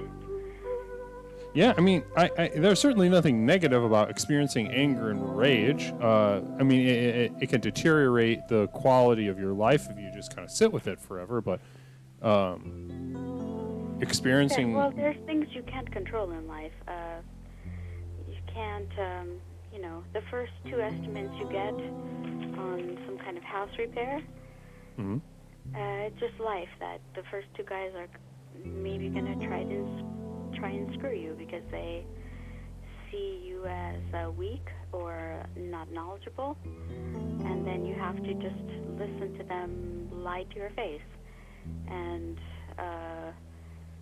have the gumption to not throw them out of your house and just be polite and say, thank you, I'll let you know. And then when they leave, you punch a pillow, and then you go on a rage walk, and then you get a second opinion, and eventually, you repair the the water cooler in your house. It gets done at a reasonable rate. But first you have to go through 7 liars who are willing to take advantage of you. And that's just life. I wonder if Is that too dark? No. That's not. I mean, I was not expecting necessarily, but I was braced for something darker. But that was not darker because that was depressing in a different way than I was expecting. I was expecting you to like say, yeah, I like cut people up in my head or something. Yeah, no. To blow off steam, but yeah. this is more of like a grounded. People treat me differently because I'm a woman. It makes me feel like shit, and I get very mad. So I have a very balanced emotional adult reaction, and accomplish my goal and regulate my emotions. Yeah, but it happens over time. Like it's like a 2-3 week process. So like in between those 2 or 3 weeks, there's just like balls outrage, where you're just like, God, and there's nothing. You feel so impotent. Like there's nothing you can do. Like this person used every manipulation to screw me. Like they spoke to me in Spanish. They talked to me like a friend. They took in the personal information that I gave them like stupidly, and just turned it into manipulation, and it was bad. And then that person leaves, and you sit in yourself, and you sit in your office and think, I have a feeling that guy's screwing me. And then you just do a Google search and find out how much stuff really costs, and then you realize, yeah, he was really screwing me, and he talked to me for half an hour, looked me straight in the eye, and just lied to me. And I took it like a dumb bitch because I didn't know any better. And but maybe this will not happen in the future. Well, does that make sense? Yeah, no, that totally makes sense. Like you accept it. You take it because what else can you do? Something else hasn't occurred to you.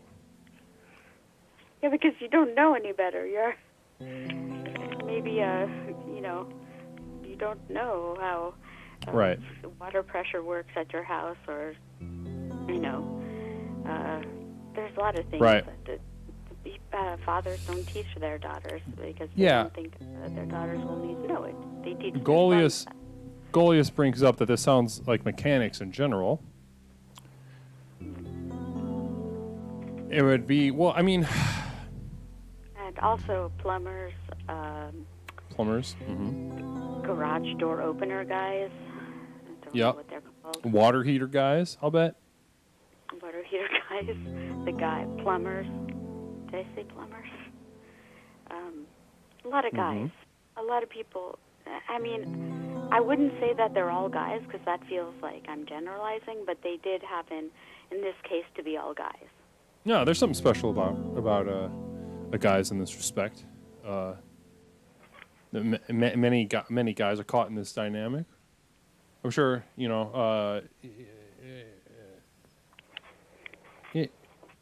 if you ever do find yourself in that position where you know that you're being manipulated and you do act scary, not that you need to do it, not that it's necessarily a better option, but those are I would like to hear about what that was like.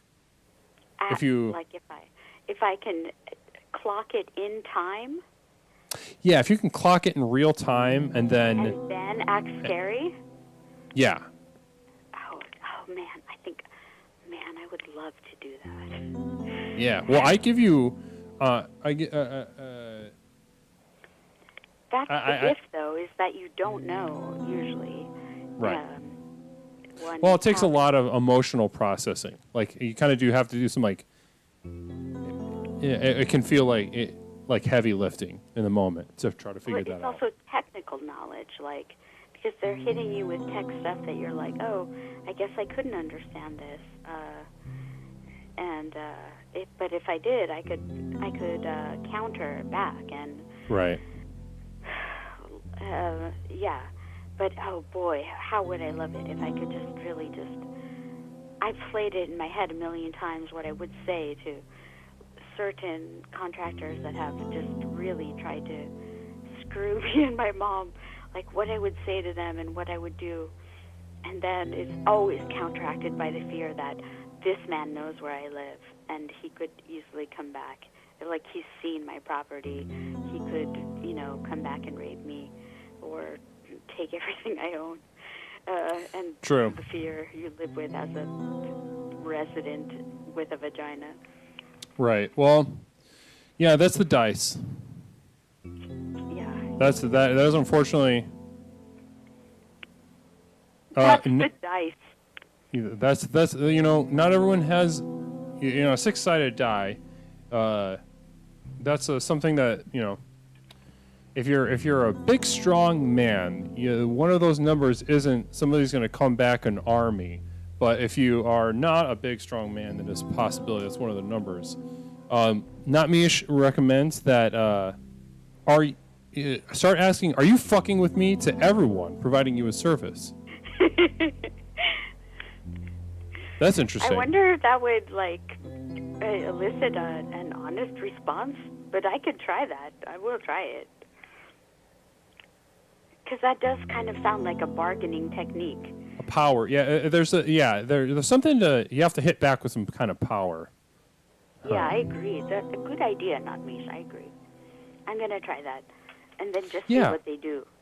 I'm not sure how to follow up with that, but I feel like maybe I could flow with it from whatever happens from there, just because I've seen a lot of mob movies. Right. Well, see, and like in the mob, they kind of just I think that they're doing a lot of improvisation based on an unbalanced rage and anger. So maybe, I don't know, just like how Neo knows Kung Fu, maybe you could just know how to be a powerful monster in that situation.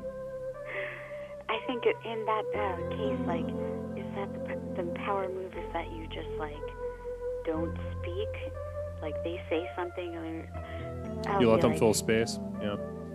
Take Misha's advice and be like, "Are you fucking with me?" And then if they will respond with something, and then I will not respond.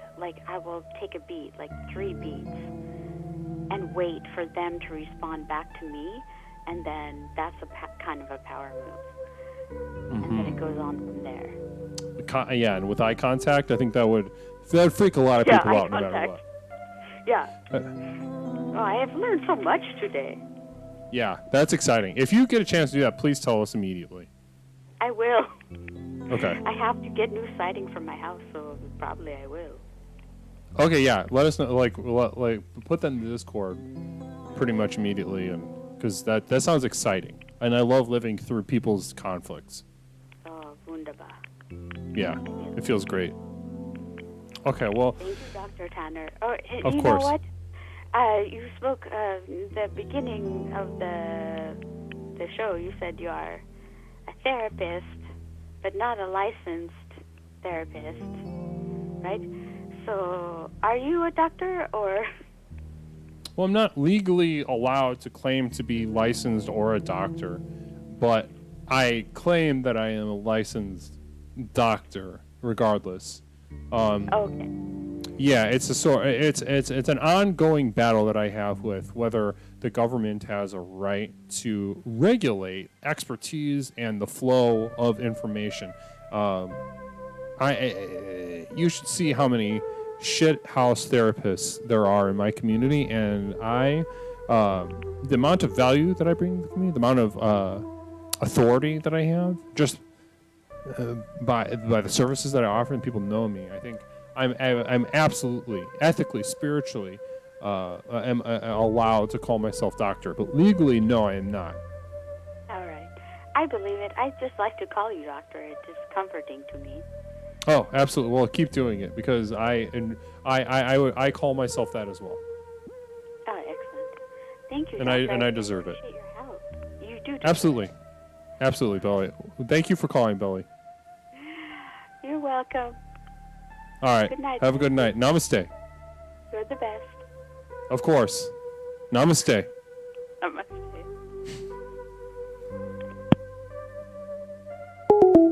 Become ungovernable. Start calling yourself doctor. Read one book and start telling yourself you're a doctor, and start telling other people that you're a doctor.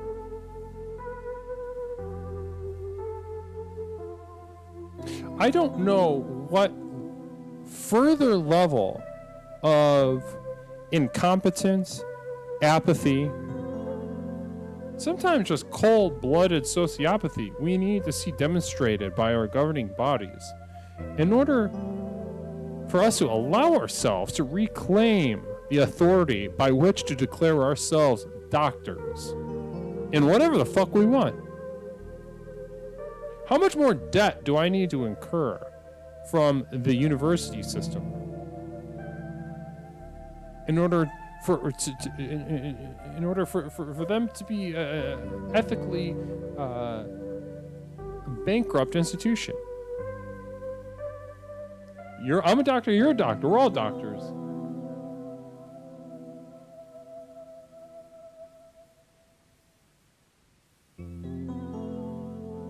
The expert class are a bunch of sickos. The expert class are a bunch of sickos who mean to hurt you. In there, with, maybe not consciously, but the myth of progress has helped them, has materially benefited them. And they will watch the march of progress chew up the lives of thousands and never blink an eye. So, yeah, I'm a doctor. I'm thinking so.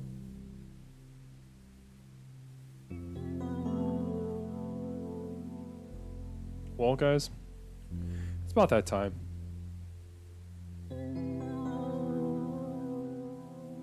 It's about that time. Also, happy birthday. It was somebody's birthday. So I don't want to break the call, but Arcade Animal, happy birthday. Officially, because that's right, you're in a different time zone. So Arcade Animal, happy birthday to you. While out, get crazy. If you get too drunk to have sex, just think of me.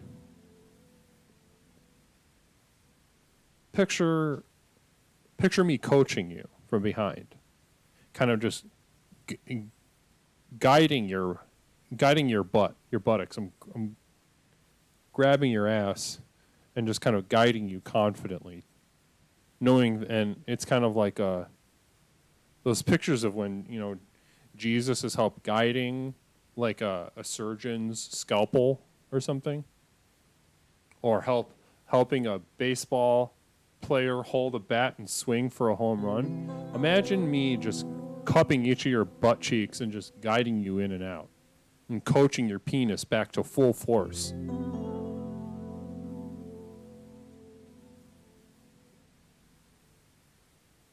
Full force, full hard on. I'll say things like, Bob, you're not a virgin anymore, and virgins get hard because they don't know anything else. So you're on that cusp. They'll probably never be harder. I'll get you the hardest boner hardest hard on you've ever had in your fucking life. Imagine concrete. Imagine rebar. The brutality of a concrete wall with rebar sticking out of the top. That's it says progress, it says construction, but it also says carnage. It's displaying carnage while doing what it's meant to be doing, and that's what we're going to be doing together. It'll be you will touch something that will scare you, and I'll get you to that place. Just give me a call or hit me on Discord. Bob Thrust. I always pictured Leslie with me through all sexual acts. Yeah, I have a whole coaching thing. I helped coach Ian through eating pussy.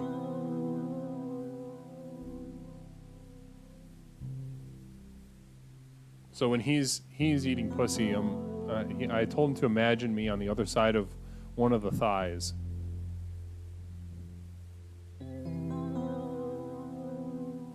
Kind of just like, go, go, go, go.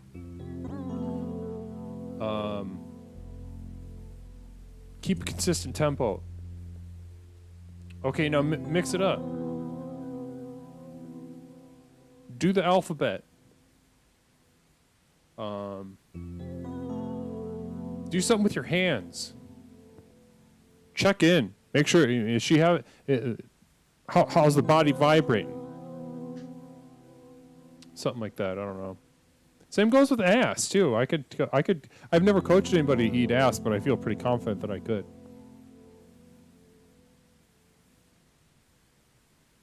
Well, anyway, it's that time. You guys all, thank you so much for being here. You have been extremely supportive. The energy on tonight's stream has been nothing short of electric. I know I say that often, but sometimes, it's popping. It's popping in the chat. It's popping on the calls. I don't know where it's going to go when I bring up the theme. And we all find angles. We all find our paths up the mountain. We set up camp and we explore, we excavate, we discover. And that's exactly what we did tonight, isn't it? Don't you feel like that? I do feel like that. You should feel like that. This has been a special stream. I'm going to start putting streams up putting the VODs up on YouTube because I don't know what else to do with them. I'm too retarded to edit, so I'm not going to do that.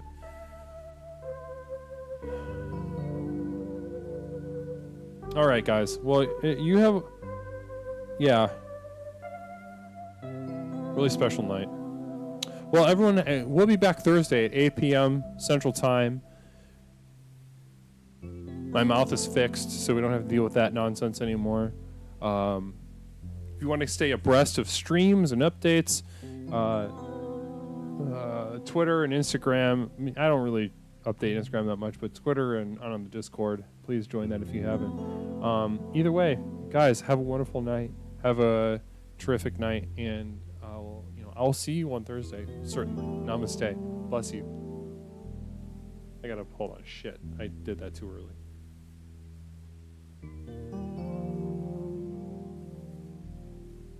Of course, Goliath. Namaste.